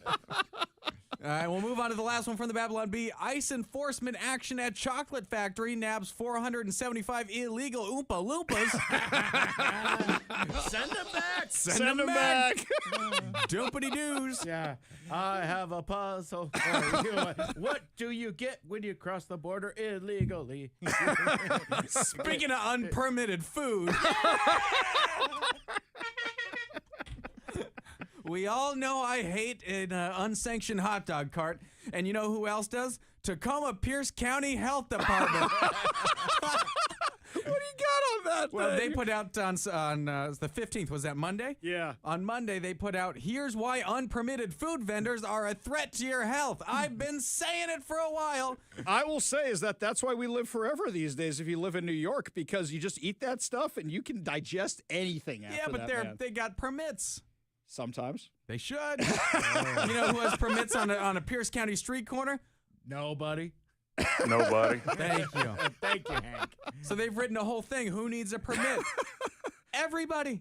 Everybody needs a Zach, I permit. told you that story. We're driving down Rainier Avenue a couple weeks ago, and we see one of those people in a shark costume outside waving like that, and they're with one of the unpermitted food people. Of course they are. Right. So what happens is eventually they get into the U-Haul that's with it, and all of a sudden they're getting in there, and we're like, don't go in there, shark. They're going to serve you as food. It was bad. It was bad. And as much as they try to avoid it, I think some of these food carts could use a little more ice. Very good. Ice is ironically part of the permit because they got to have. Here's 4 bullet points of requirements, and let's see if a Harbor Freight tool cart with the chafing dish on top with a butane burner underneath it and unrefrigerated hot dogs and mayo stack up to meet the minimum requirements. To meet the minimum requirements. Oh, that's good. That's good. I like that. Well, let's start here. Access to a bathroom for employees. Do they have one? Well, on the street, sure. It's Seattle. It's in Seattle. fact, they do. It's the mayonnaise jug once it's empty. Oh, that's nasty. Adequate hand washing facilities. No. Yes, they do. Scrub a little mayonnaise on there before it runs out. Oh, come on. Stop it. 3, food is from approved sources and stored at safe temperatures. Well, the mail was before they brought it out. I think hot dogs are a room temperature product. Okay. No, they're not. No. Obviously, none of these things meet any of Yes. this. And food is prepared in an approved kitchen. Well, that's a definite no. Absolutely no. How about no? All right, so 4 no's. A Harbor Freight tool cart hot dog stand is not a permitted, able to be permitted in Tacoma Pierce County per the health department. So don't buy from those hot dog stands and join me in hating them. All right. Where can we subscribe to your newsletter? It's a leaflet I send out in the mail. There you go. Very good. If only you had your own radio program that I could listen to every weekday morning. 6 to 9 a.m. There you go. You can hear about food carts. If you bring up a hot dog, it's gonna come. Yeah, someone mentions hot dog carts in the text line, and I can see Phil just slide his chair back and kick his feet up. But I would like to leave. I love it though that it's the "We Are Not the Same" meme. I have literally a red clown horn in my hand, and my dude Zach over here, my counterpart in the morning, has like an actual issue that he actually cares about. I just want to squeeze him. Well, I mean, with touches of Bud Light bigotry, which they also sell loose from the hot dog cart. Unrefrigerated. I think it's Modelo, but anyway. Oh, dear. We'll end on this on a lighter note. Yes. Well, no, it's actually about death. I take it back. Death. Death. Horrible death. I saw this headline in King 5. 54 owls fall from the sky across the Phoenix area. Says the King 5 headline, why? Question mark. What they really should have been asking is who? Oh, no. Boo. Wow, that's pretty great. If you want to hear more of that dark humor, you can always listen to the morning show from 6 to 9 a.m. right here on Talk Radio 570 KVI. Young Zach, thank you very, very much. We got a whole lot more to discuss as the show continues, including the squad's latest hits from the floor of Congress. You're listening to the Ari Hoffman Show on Talk Radio 570 KVI.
Welcome to the Ari Hoffman Show on Talk Radio 570 KVI, your home for the politically homeless, streaming live at KVI.com and the KVI app.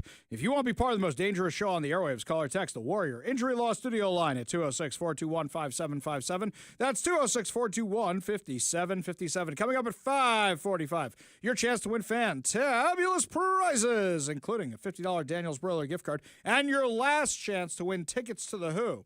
But before we get to any of that, I am so tired of the faux outrage over Jimmy Kimmel. What, the left suddenly cares about free speech? Do you remember Nina Jankovic? That's a name I haven't heard in a long time. She was Joe Biden's head of their Department of the Ministry of Truth. Do you remember all this fun back in 2022 and 2023? How about a little taste of the things that they were doing? Imagine that, with President Trump right now calling all of these news organizations that have inconvenient for him stories that they're getting out there, that he's calling fake news, and now lashing out at platforms. I would never want to see our executive branch have that sort of power.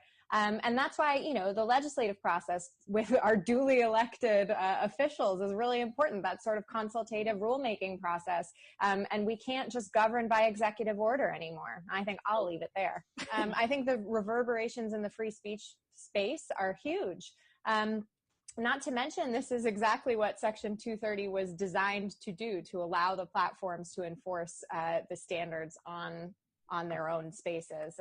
So I think, the entire conversation is being obviously blown out of proportion for political reasons. But in the more democratic countries, I'm thinking in particular of Poland. Poland has established this consultative process with its Ministry of Digitalization and Facebook, because, like the Trump administration, and I wouldn't be surprised if the Law and Justice Party got this idea from the Trump administration.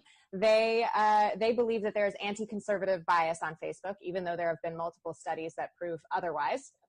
And they have this consultative process where they send someone from the Ministry of Digitalization to discuss with Facebook's officers in Warsaw all of the instances of unfair content moderation, and some of them are being overturned through that political pressure. They have a tip line that people can kind of report when they think their content has been unjustly overturned. And the Trump administration has a similar thing. So it's providing a lot of fodder for anti-democratic online governance. And it's very, very scary. And I think this is really where Congress needs to step in.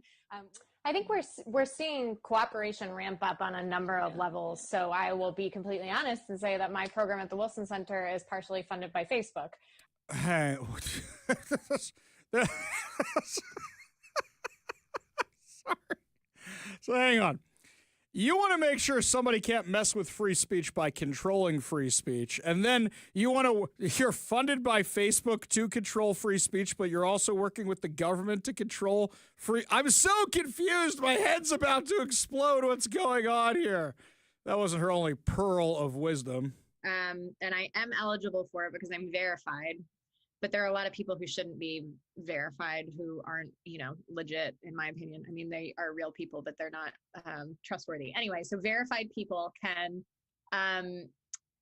essentially start to edit Twitter the same sort of way that Wikipedia is, so they can add context to certain tweets.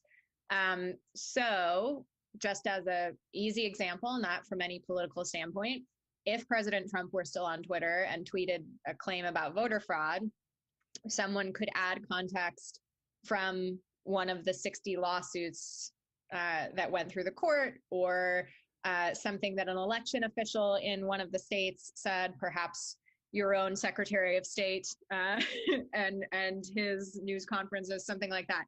Adding context so that people have a fuller picture rather than just an individual claim on a tweet. Now, before you guys say, hey, wait a second, isn't that exactly what Twitter's doing with community notes? She wanted the government to do that. That's the difference. Do you remember her musicals, by the way? Because they were a lot of fun. Wandering is really quite ferocious. It's when a huckster takes some lies and makes them sound precocious by saying them in Congress or a mainstream outlet. So disinformation's origins are slightly less atrocious. It's how you hide a little lie. It's how you hide a little lie. It's how you hide a little lie. When Rudy Giuliani shared that intel from Ukraine, or when TikTok influencers say COVID can cause pain, they're laundering disinfo and we really should take note and not support their lies with our wallet, voice or vote. Oh, information laundering is really quite ferocious. It's when a huckster takes some lies and makes them sound precocious by saying them in Congress or a mainstream outlet. So disinformation's origin seems slightly less atrocious. Whew. That person was part of the Biden administration to censor free speech. That person was appointed by the Biden administration to censor free speech. That wasn't all they were up to. So all the left screaming about free speech now, it's amazing how all of a sudden that happened. If any of you actually watched Jimmy Kimmel's show, he wouldn't be in ratings trouble. Senator Chuck Grassley announced the other day in a Judiciary Senate hearing with FBI Director Kash Patel that whistleblowers have said the FBI, under the name Arctic Frost, investigated the Republican National Committee, the Republican Attorney General's Association, and Turning Point USA. There were 92 GOP groups or individuals in total that were under that scrutiny from the Biden administration. Grassley said that the case of Arctic Frost was used in the electors case by Jack Smith, but it was also expanded to encompass and investigate GOP organizations. Quote, these new records show that Arctic Frost was much broader than just an electoral matter. The case was expanded to Republican organizations. Some examples are the ones we just listed, also Trump political groups. In total, 92 Republican targets, including Republican groups, Republican-linked individuals were placed under the investigative scope of Arctic Frost, including Charlie Kirk's group, Turning Point USA. In other words, Arctic Frost wasn't just a case to politically investigate Trump. It was the vehicle by which bipartisan FBI agents and DOJ prosecutors, say the word right, Hoffman, could achieve their partisan ends and improperly investigate the entire Republican political apparatus. Grassley then detailed how the investigation was also used in the prosecution of Peter Navarro and said that when FBI agents found that he could prosecute Navarro as part of the investigation, this one, Thibault, said, wow, great. The revelations come from Grassley with the backdrop of the assassination of Charlie Kirk and the FBI's investigation into the shooting. This is what's going on right now. Now, today in Congress, you had a bipartisan resolution honoring Charlie Kirk, and you had a lot of Democrats vote for this thing, but 58 of them didn't. Who are the 58, by the way? Well, let's see. From Washington State, Emily Randall, Pramila Jayapal. Why wouldn't they sign on to honor this resolution? Let's see what the text of this says. It condemns in the strongest possible terms the assassination of Charles Charlie James Kirk and all forms of political violence. Don't they love that? Isn't that what Bob Ferguson did here with the flag raising? That sounds right up their alley. Honor law enforcement in catching the suspect, as well extend their deepest condolences and sympathies to Charlie Kirk's family, including his wife, Erica, and their 2 children, and pray for comfort, peace, and healing in this time of unspeakable loss. Spicy language there. Spicy language. It also calls upon all Americans, regardless of race, party affiliation, or creed, to reject political violence, recommit to respectful debate, uphold American values, respect one another as fellow Americans. Hang on. I'm waiting for the bad part. Where's the bad part? You know some of the people who voted against it? AOC, Rashida Tlaib, Ilhan Omar. Oh, wait, I know why they voted against it. They don't like America. They don't like American values at all. So is anybody surprised by any of this?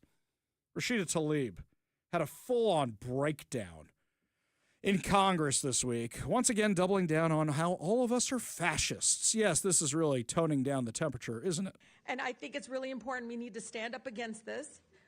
Fascist takeover, that's not a bad word. It's a fact. And here in D.C. and across the country, it is so incredibly important, Mr. Chair, that this committee does not allow rhetoric that defames and or paints Washington, D.C. in a way that you all haven't really truly seen. You're just reading it. No, you're just reading it or something off of some. Well, the gentleman. Hang on a second. So you're calling us all fascists, and then you say we shouldn't allow the language where we get to call each other names while you're calling people names. I'm very confused by what you're saying. You could see her brain break in the middle of that where she realized she was contradicting what she had said literally 2 seconds beforehand. Literally 2 seconds beforehand. By the way, today's perfect example of horseshoe theory. The far right and the far left have more in common with each other than they do with the center. Candace Owens is having a colossal meltdown that she wasn't invited to speak at Charlie Kirk's funeral this weekend. By the way, Como is going to be streaming the show. They're going to be streaming the memorial service, in addition to other mainstream media outlets. But if you're looking for somewhere locally to watch the entire thing, Como is going to have it. They're not going to carry Jimmy Kimmel anymore, but they are going to have the memorial service. So go give them some watches if you're looking for places to watch it locally. Candace Owens says the reason she wasn't invited to speak at Charlie Kirk's memorial is not that she's a lunatic, but that she is blaming the Jews. Is she planning to attend his memorial service in Arizona? Was she asked to speak? Or did she ask to be a part of the program? Why would I ask to be a part? Like this is obviously Erica is in like full control. I would hope she's in full control, but I don't know because I'm hearing some stories about donors that are pushing things. I'm hearing about the pressure that's even happening with planning this event.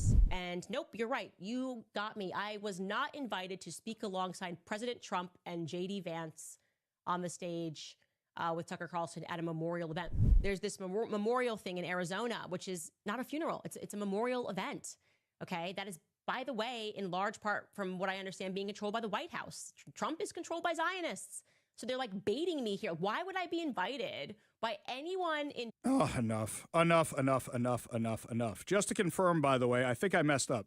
Como News is going to be running memorial programming in place of Jimmy Kimmel. But what's going to happen, where you can definitely get the memorial service, by the way, Turning Point USA is going to be streaming the entire thing, including Charlie Kirk's platforms are going to be streaming it as well. So I don't want to speak out of turn that Como's going to have it live. I want to make sure I make that correct, that they're going to have memorial programming, but they're not going to I'm not sure they're going to have it live. Yeah, they're running the thing tonight. Right. They're running. That's completely different than what's That's what happening it is. Sorry, on Sunday. that is my mistake. They're running memorial programming tonight in place of Jimmy Kimmel. That's what's going to be on tonight. And if you want to stream the service itself, that's going to be through social media channels for Turning Point USA, through Charlie Kirk, and I am sure that other conservative media are going to be having this thing. I'm going to double check which one and get back to you, though. Shoot, not even conservative media, mainstream media is carrying it also. ABC is carrying it on their website. Fox News is carrying it on their website, as well as potentially a couple others. But those are the only two that I know for sure. Yeah. But basically, it reminds me of a text conversation that I had with somebody earlier asking if KVI was going to be carrying it. And unfortunately, no, we don't have a mechanism to be able to carry that because it's on Sunday. Right. And everybody has Sunday programming. Exactly. So who's going to run it? Me? Am I going to come in on my day off from working at the fair? Unfortunately, I'm not available for that opportunity, and we can't change the programming last minute. So I would imagine that most mainstream network TV channels are in the same position that we're in. That's why you can go find it online. I'll tell you what I'll do is as soon as I see it start streaming online, I'll try to share it from my social media profiles. Ari Hoffman Official on Facebook and Instagram, The Hofffather over on Twitter. I'll also try to find it over on YouTube if it's there and share it from my sort of redone YouTube page, which is having a slow comeback. By the way, Ari Hoffman Official over there as well. So I will try and share it on as many platforms as I can, so that way it's out there. We don't know yet if the affiliates are going to carry it as well, but we know Fox is going to have it, probably Newsmax as well. So we'll see who has it, but for sure you can get it over on the streaming platforms. Candace Owens will still not be there under any circumstances because, of course, she's blaming the Zionists for all of this, which is beyond crazy. Now, what's crazy is, speaking of horseshoe theory, in Dearborn, Michigan, I believe that Dearborn, Michigan has fallen. A guy showed up for public comment to their city council and mayor, and he was talking about how he didn't like that one of the streets is being named after a guy who supported Hezbollah. Let's not forget, Hezbollah has killed many Americans, hundreds of Americans, most notably in the Marine barracks bombing in the 1980s. Listen to what the mayor of Michigan, who's a Muslim, said in response to this guy.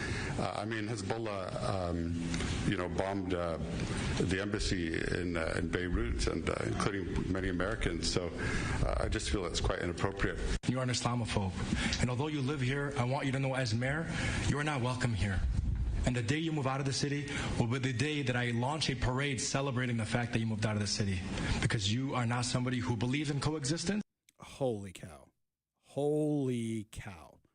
That's where we're at. By the way, it's fascinating, his language. That guy is on the far, far, far right of radical Islamism, but he's using the language of the left. Do you see what's happening here? So when they say, oh, radical jihadis, oh, no, they're far right. No, my friends, it's the left that supports them. It's beyond crazy, absolutely beyond crazy. This is the kind of stuff that's happening in the country right now. And you have Rashida Tlaib, who thinks Hamas is a wonderful organization, but won't vote to condemn the death of Charlie Kirk. Crazy. Absolutely crazy. This is what's going on in Congress right now. So you have Pramila Jayapal also, who's railing against Charlie Kirk. Emily Randall, who's railing against Charlie Kirk. And they say, oh, we got to turn down the temperature. We got to turn down the temperature on everything. While they're ratcheting it back up. That's literally what they are doing.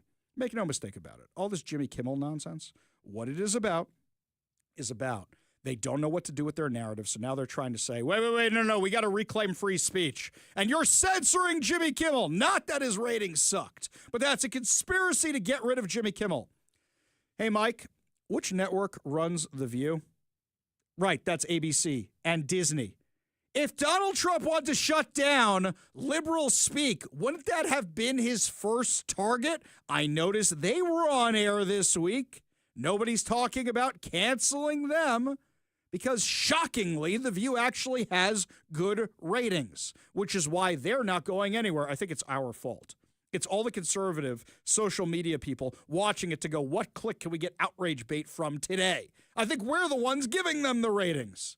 Jimmy Kimmel just wasn't funny. It's not worth watching. Those crazy lunatics. Watch that televised loony bin. Sure, that'll be fun. We'll get some clicks out of it. Will be exciting.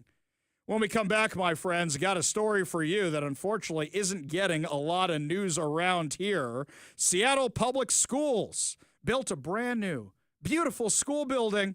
Just finished it, just moved in, but it's sinking into the ground. We'll give you all the details, what's happening when we come back. But first, Todd Herman's Daily Thoughtcast, right now on the Ari Hoffman Show.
Welcome back to the Ari Hoffman Show. Just a reminder, coming up at 5:45, your chance to win fantabulous prizes, including a $50 Daniel's Broiler gift card and your last chance to win tickets to see The Who live in concert out at Climate Pledge Arena. Yeah, another reason, always keep your radio tuned to 570 KVI, left on your dial, always right on the issues. You can also stream us at KVI.com, download the KVI app, and of course subscribe on whatever your preferred podcast platform is.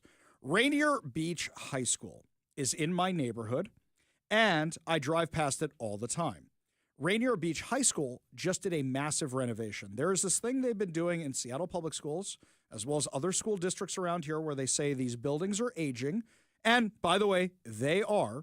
Rather than renovating them, they have decided to tear them down. And basically the shtick is they build a new building where the football field or where the parking lot is, and then they build the parking lot where the building used to be.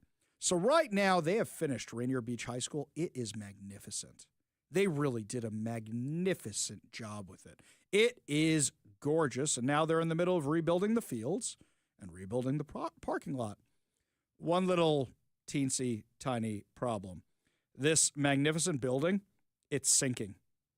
According to KUOW, definitely not my little black book of the right-wing media conspiracy, months before the long-awaited brand-new Rainier Beach High School opened to students last April, engineers on the $297 million project reported problems with the building's foundation to the city. The school was settling into the earth more than expected in areas as much as 3 inches, and it hasn't stopped sinking. Now, anybody who's in construction, anybody who's done a big construction project knows they're settling in a house. Look at some of your concrete in your house, especially when you live in a tectonic area. Tina Christensen, Seattle Public Schools Capital Project spokesperson, said the project is on fairly porous ground, and it did settle more than expected. Wait a minute. Why didn't you just renovate the building you were in? Or tear down the building you're in, put everybody in portables for a couple of years, and then build the building where it was? Shortly before the building opened, it was determined the settling had stopped, but that may not be the case. While excessive or uneven settlement rarely poses an immediate safety risk, it can require costly remediation and repairs to elements like cracked walls and floors. The risks depend on factors, including the cause and extent of the settlement. The effects can be minor, and the question is how much settlement has yet to occur. So the Rainier Beach High School project carried known risks. The land, which sits across the street from Lake Washington, was previously a swamp. I love how here in Seattle, nobody has taken the underground walking tour. The underground walking tour, I call it the poop tour. One of my absolute favorite tourist attractions, even though it's in this city. I love it. I tell anybody who comes to town to take it. It is all about the dumb engineering of Seattle, how they had major sewage problems because of the dumb engineering of Seattle, and to solve their problems, they burned their city to the ground so they could fix everything. Okay, it wasn't deliberate, but they took it as an opportunity to fix everything. Then they say, hey, we need to build a new tunnel. Where should we build the new tunnel? Oh, we know, right through all that fill they did. Let's put it through there and hope it doesn't compromise anything. Unbelievable. The district built the new school on a part of the site where the soil is rich with peat. You put it on a peaty bog? Wow. Okay, peat I like in my scotch. That's where I like my peat. You put it on a peaty bog. Smart. Peaty swamp. That soil, made up of tiny fragments of plants and animals from millennia of decay, is especially compressible. It expands when wet, shrinks when dry, making buildings prone to excessive settlement. You know, for all the environmental studies they make you do on construction, did you guys not think about this one at all? At all. I would have come in there and said, guys, it's going to suck for a couple of years. We're going to put the kids in portables. We're going to get some General Steel buildings or whatever the case may be. We're going to practice football somewhere else. We're going to rebuild it where the school is now. We're going to gut the whole thing, whatever the case may be. Instead, you put it in the swamp. Well, I guess they figured if Disney can do it in Florida, we can do it too, right? Great. In order to build on a peat bog, Seattle Public Schools was required to sign a covenant acknowledging unique risks of the project. Are you allowed to? Wait a second. I live on a steep slope. If I want to expand my house out, do I get to talk about the excessive risks of the project, including excessive settlement and releasing the city of Seattle for liability for short or long-term hazards? Wow. Here's where you know I'm right. The old Rainier Beach High School, built in 1960, sat on a different part of the site and not on the portion with the peat bog that project engineers identified as a settlement risk. According to a geotech report issued ahead of the new construction, for 6 decades, that wide swath of peat bog lay beneath the school's athletic fields. By building the new school on a different part of the land, the district was able to keep the old building open during construction and avoid displacing Rainier Beach's 800 students to another building or portables. Don't you think it would have been worth it rather than the risk? Are these the same people building the light rail? Because then I understand what's going wrong here. In order to support the new 4-story school building on less stable soil, builders first filled the earth with dozens of columns of compressed crushed rock. The strategy deemed most cost-effective. Oh, wait, hang on. You skimped, and you went with the cheap option. Don't you guys know the golden triangle of construction? Imagine a triangle. One corner is good, one corner is fast, one corner is cheap. You get 2. So they went with cheap and fast, but it's not good. Oh, that is until the general contractor noticed unexpected settling of the foundation in July of 2023 while installing steel columns. Over the next 7 months, they measured as much as 3 inches of settlement in the central portion of the structure. 3 of the 21 monitoring locations were still settling as of November 2024. So they just kept saying full speed ahead, let's just go. Not, hey, we got a problem here. All in the school's gymnasium. Engineers told the city at the time, well, guess you're going to have a problem with the gym. Over the next few months, the settling stopped, and no further settlement has been observed since. Want to bet? Mm-hmm. Because you have compression over time. The problem is, how much longer is this going to go until there's more of this? So now they're building the new Performing Arts Center, and they're building the parking lot, and they're finishing the new fields. It looks magnificent. But the question is all of it going to be at the bottom of a peat bog by the end of this? We know the students have moved into the school building already, and it's gorgeous. I haven't been inside, but all pictures of it look absolutely gorgeous. But now you've got a peat bog. Well done. Well done. Also, keeping it with education, by the way, I do love this. So, you know, President Trump has slashed all that funds from the Department of Education. The left is like, he's going to use it for ICE. He's going to use it for the border. He's going to use it for aircraft carriers. Yeah, he's dedicating $500 million of it to historically black colleges. Watch them get mad at him over that. Oh, no, he's helping out the African-American colleges. Oh, what a monster. What an absolute monster. He said he was going to give the money back to the communities. He said he was going to give the money back to the schools. I love how he always puts the left on the wrong side of any issue. Oh, so entertaining to me. When we come back, my friends, Lars will be unleashed. That's right, our friend Lars Larson will be joining us. Catch us up on the stuff we might have missed this week and discuss the insanity with Jimmy Kimmel. You're listening to the Ari Hoffman Show on Talk Radio 570 KVI.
The first person to wish me a Shana Tova, a happy Jewish New Year, is actually our friend Lars Larson, whose show you can catch every single weekday from 12 to 3 right here on Talk Radio 570 KVI. Lars, are you enjoying the left's meltdown over Jimmy Kimmel as much as I am? Yeah, I am, and here's why. They keep saying, you took away his First Amendment rights, and I said, no, he still has all the First Amendment rights he had. Do you have a constitutional right to be on radio and TV? The answer, you and I have been I've been in radio 50 years. We don't have a constitutional right. And you know there was actually a Supreme Court decision on that. I think it's called Red Lion, and it's from a long time ago. And there were people who said, well, I have a constitutional right to be on radio or TV. No, you don't. You have a constitutional right to speak, and if your speech, is pleasant or entertaining or something, then a TV or radio station can put you on. And when they decide that your speech has become toxic and even violates FCC rules, they can decide to say, bye-bye, Jimmy. Well, here's something I learned, and tell me if you agree with me. Okay. If a joke had been funny, I think it would have gotten less backlash. But because this was just political pontificating to try and prove a political point without being funny in any way, shape, or form and spreading a bold-faced lie, I think that's part of the problem, don't you? I agree with you because people have been calling the show and saying, look, he didn't say anything wrong. Yes, he did. He said that the people in MAGA were trying to persuade Americans that the killer of Charlie Kirk was anybody but one of their own MAGA gang. He was not. And all of us knew that. We all suspected it the moment that Charlie Kirk was attacked before he had passed away, which happened only a few hours later. We suspected this is not an attack from a conservative. This is probably a liberal. And, of course, what do we find out? It's a Antifa-identifying guy who's coupled up with another guy who's in the middle of a transgender transition, and he's writing anti-fascist messages engraved on the bullets. How much of a clue did Jimmy Kimmel need on Monday night to say this was never a MAGA person? And so why would he say such a thing? The FCC rules actually say that while they don't directly control content in serving the public interest, if you knowingly transmit false information about a crime that has happened or a catastrophe that has happened, if you went on the air and said, there's a flood about to hit in the Ording Valley, and it wasn't true, and you're like, ha, ha, ha, that might kill people. Ari, people might jump in their cars. I remember during Mount St. Helens, they said if any of the radio stations, one of them did, jumped out early and said the USGS is telling people to evacuate Mount St. Helens, and it was wrong. And they said when you do that, you cause people to jump in their cars and race at high speed to get away from the little communities that are on the edge of Mount St. Helens. You could literally kill somebody by doing that. That's why the FCC says you can't go on the air and lie about things knowingly. I think actually, I think some of those rules actually come out from the War of the Worlds Fund. I think that's when people thought it was real, and we actually got a lot of the FCC rules out of that one. Now, let's take Jimmy Kimmel for a second. I'm just going to play devil's advocate for a minute. So you and I both know his ratings were in constant decline. The only time he saw spikes was when the NBA Finals were going on, so that's not really for him. That's more for the network. But he's been in a constant decline.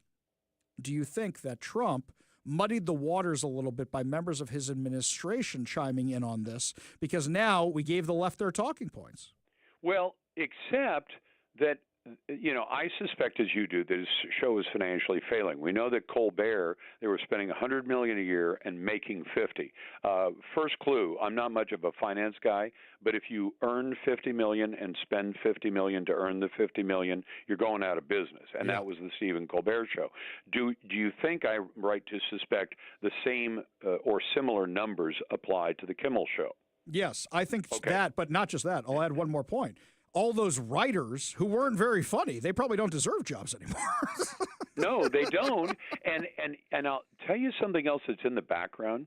Do you know what Tegna is? Tegna's the big conglomerate that owns King 5 over here. Right. But it's Gannett spelled backwards. So when Gannett has all these TV stations, they decided to form a subsidiary called Tegna, which is just Gannett spelled backwards. Well, apparently Nexstar was looking at a merger or a purchase of Tegna. Now, what happens when you want to do a broadcast purchase and you're sideways with the FCC? Well, we already saw that happen once with was it Skydance or whatever the heck it was called, and that went through when CBS got straightened out. And now this one was sitting in the background. Apparently that deal is in the works.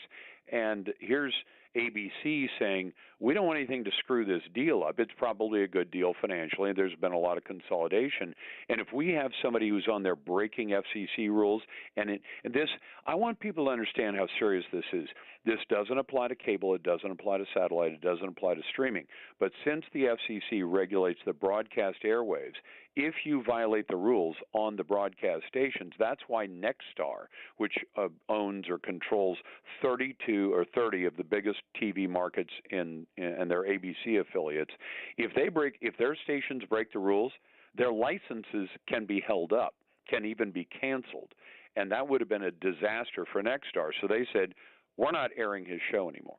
And I'll tell you what, Ari, if you're in syndication like I'm in syndication, and you lose half your affiliates in the biggest markets, you're done. Exactly. And here's the other thing that people keep overlooking is that when you have the ratings issues, when you have the financial issues, when you have the political controversy, it's just one more thing. And your employer is going to go, is it worth it? And then when you look at the ratings and you look at the advertisers and you look at everything else, the answer's going to be no. Lars Larson, you can catch his show every single weekday from 12 to 3 right here on Talk Radio 570 KVI. Lars, have a wonderful weekend, my friend. And you as well, Ari. Only good news to wrap up the show. Your good news giveaway, your good news headlines, your chance to win a $50 Daniels Burley gift card, plus so much more. You're listening to the Ari Hoffman Show on Talk Radio 570 KVI.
It is time to feel good as we wrap up another amazing episode of the Ari Hoffman Show right here on Talk Radio 570 KVI. And before we get to our good news giveaway, because the memorial for Charlie Kirk is this weekend, there's a lot of videos going around of Charlie Kirk in the aftermath of his assassination, and I'm learning more about Charlie Kirk than I ever knew. I didn't know about his wife before she came into the national spotlight with the statement she made last weekend following his murder, but I'm seeing all these videos of their relationship, and actually this one I thought was really quite adorable. It was when he had her on the show. Give a listen to this one. My wife joins us, Erica Kirk, Hi, the beautiful, everyone. legendary Erica. I love you so much. I love you. You're my best friend. Welcome to the Charlie Kirk Show. We have asked the audience for questions. You pick one. Who is more conservative and why? Erica, Yes. by far. Not even close. I am a moderate compared to Erica. Andrew always jokes that once you got married to me, you got more based. That's true. That is true. No, Erica is very conservative. Do you So. think having kids made you more conservative? 100%. Which I didn't think was possible. But 100%. Absolutely. And do you And think a better wife. Mm-hmm. We know a lot of women in our audience like that, right? And a lot of men are going, yep, that's my wife too. I know a lot of you out there are definitely doing that. But then there's this other video going around too, which I really, really enjoyed. Turn your phone off for one day. No contact, no social media, no work. Your mental health will improve dramatically. So every Friday night, I take a Jewish Sabbath, turn off my phone, Friday night to Saturday night. The world cannot reach me, and I get nothing from the world. It will bless you infinitely. And I could be traveling for 5 or 6 days, but if I at least get one good Sabbath with my family, it charges all back up. When he turns his phone off and it goes in that drawer, he's all on for the family. There is no distractions, and he finally gets to reset his brain. He finally gets to breathe. And as a wife, there is nothing more precious than my husband's sanity when it comes to everything that he's dealing with in his world. So I have seen it change him and impact our family in one of the most beautiful ways. And it's made our family much tighter knit. And it says very clearly in the scriptures, for 6 days you shall work, and the 7th day you shall rest. It was important enough that God put it as one of the 10 commandments, and God rested after creation. Go back to God's natural rhythm. That is a day to go be with God and be out of the busyness and the hurriedness, noise of this world. I actually really like that. Us Jews, we don't proselytize. We don't do that. But so many people say to me all the time, they go, wait a second, you are completely cut off from the world for 25 hours every single week? I go, yes. I turn off my phone. You can't reach me. I don't check my email. I'm not using electronics at all. I go to synagogue. I come home for big Thanksgiving dinner. I go to synagogue. I come home for big Thanksgiving lunch. I go to synagogue. Then we come home on Saturday night and we turn the thing back on, and it's fine and it's amazing. You get to spend all the time with your friends. You get to spend the time with your family. It's really just absolutely great. You get to forget about everything else going on. And people go, wow, I should do that. And I'll say, what's stopping you? In fact, apparently before his death, Charlie Kirk had a book coming out. And the book was going to be talking about the beauty of turning off your cell phone and staying away from technology for the weekend. In fact, this is how he signed off one of his final shows. Have a wonderful weekend, everybody. Shabbat Shalom. Good Shabbos. Turn off your phone. Enjoy your family. God bless America. See you guys Sunday night in Albuquerque. Now, I'm not advocating for anybody to give up cheeseburgers or anything like that or have the shrimp or anything. We're not advocating for something like that. But at the same time, he realized what we've been doing for a very long time, cutting ourselves off from the world for 25 hours. It's really very rewarding. It's very rejuvenating. And I look forward to it every single week. I look forward to it today. In fact, I'll tell you one funny story is that I used to have auto posts that went out when I was offline for Sabbath or holidays. And somebody who I work with said to me, I thought you were offline for the Sabbath. I go, yeah, those are auto posts. They go, well, it looks like you're online during the Sabbath when those posts are going out. I shut it down. I completely shut it down. I don't need the social media clicks for the day. So that's why you don't see me until Saturday night around here. That's what we do. It's very rejuvenating. Very, very rejuvenating. But I also saw some other good news out of this tragedy, which was a lot more people went to synagogue last week. A lot more people went to church last week. Millions more people went to go do that kind of stuff because they're putting the emphasis on things that really, really matter. And I really hope that trend continues. I hope it's not just one of those flash in the pan kind of things, Because who would have thought that Charlie Kirk would be this massive religious leader on top of all the political stuff? Tons of people went to church last weekend. Lots of people went to synagogue last weekend to follow his example. And you see a lot of these kids opening the Turning Point clubs because they want to bring a little bit, not just political sanity, not insanity, political sanity back to their fellow students and their schools, but they also want to bring back the religious stuff as well. So, really good example to be setting for everybody. Because sometimes when somebody dies, okay, you know, they were great on TV or they were a very funny comedian or whatever. He's setting a religious example and a political example. Really amazing stuff. Before I forget, your chance to win fantabulous prizes.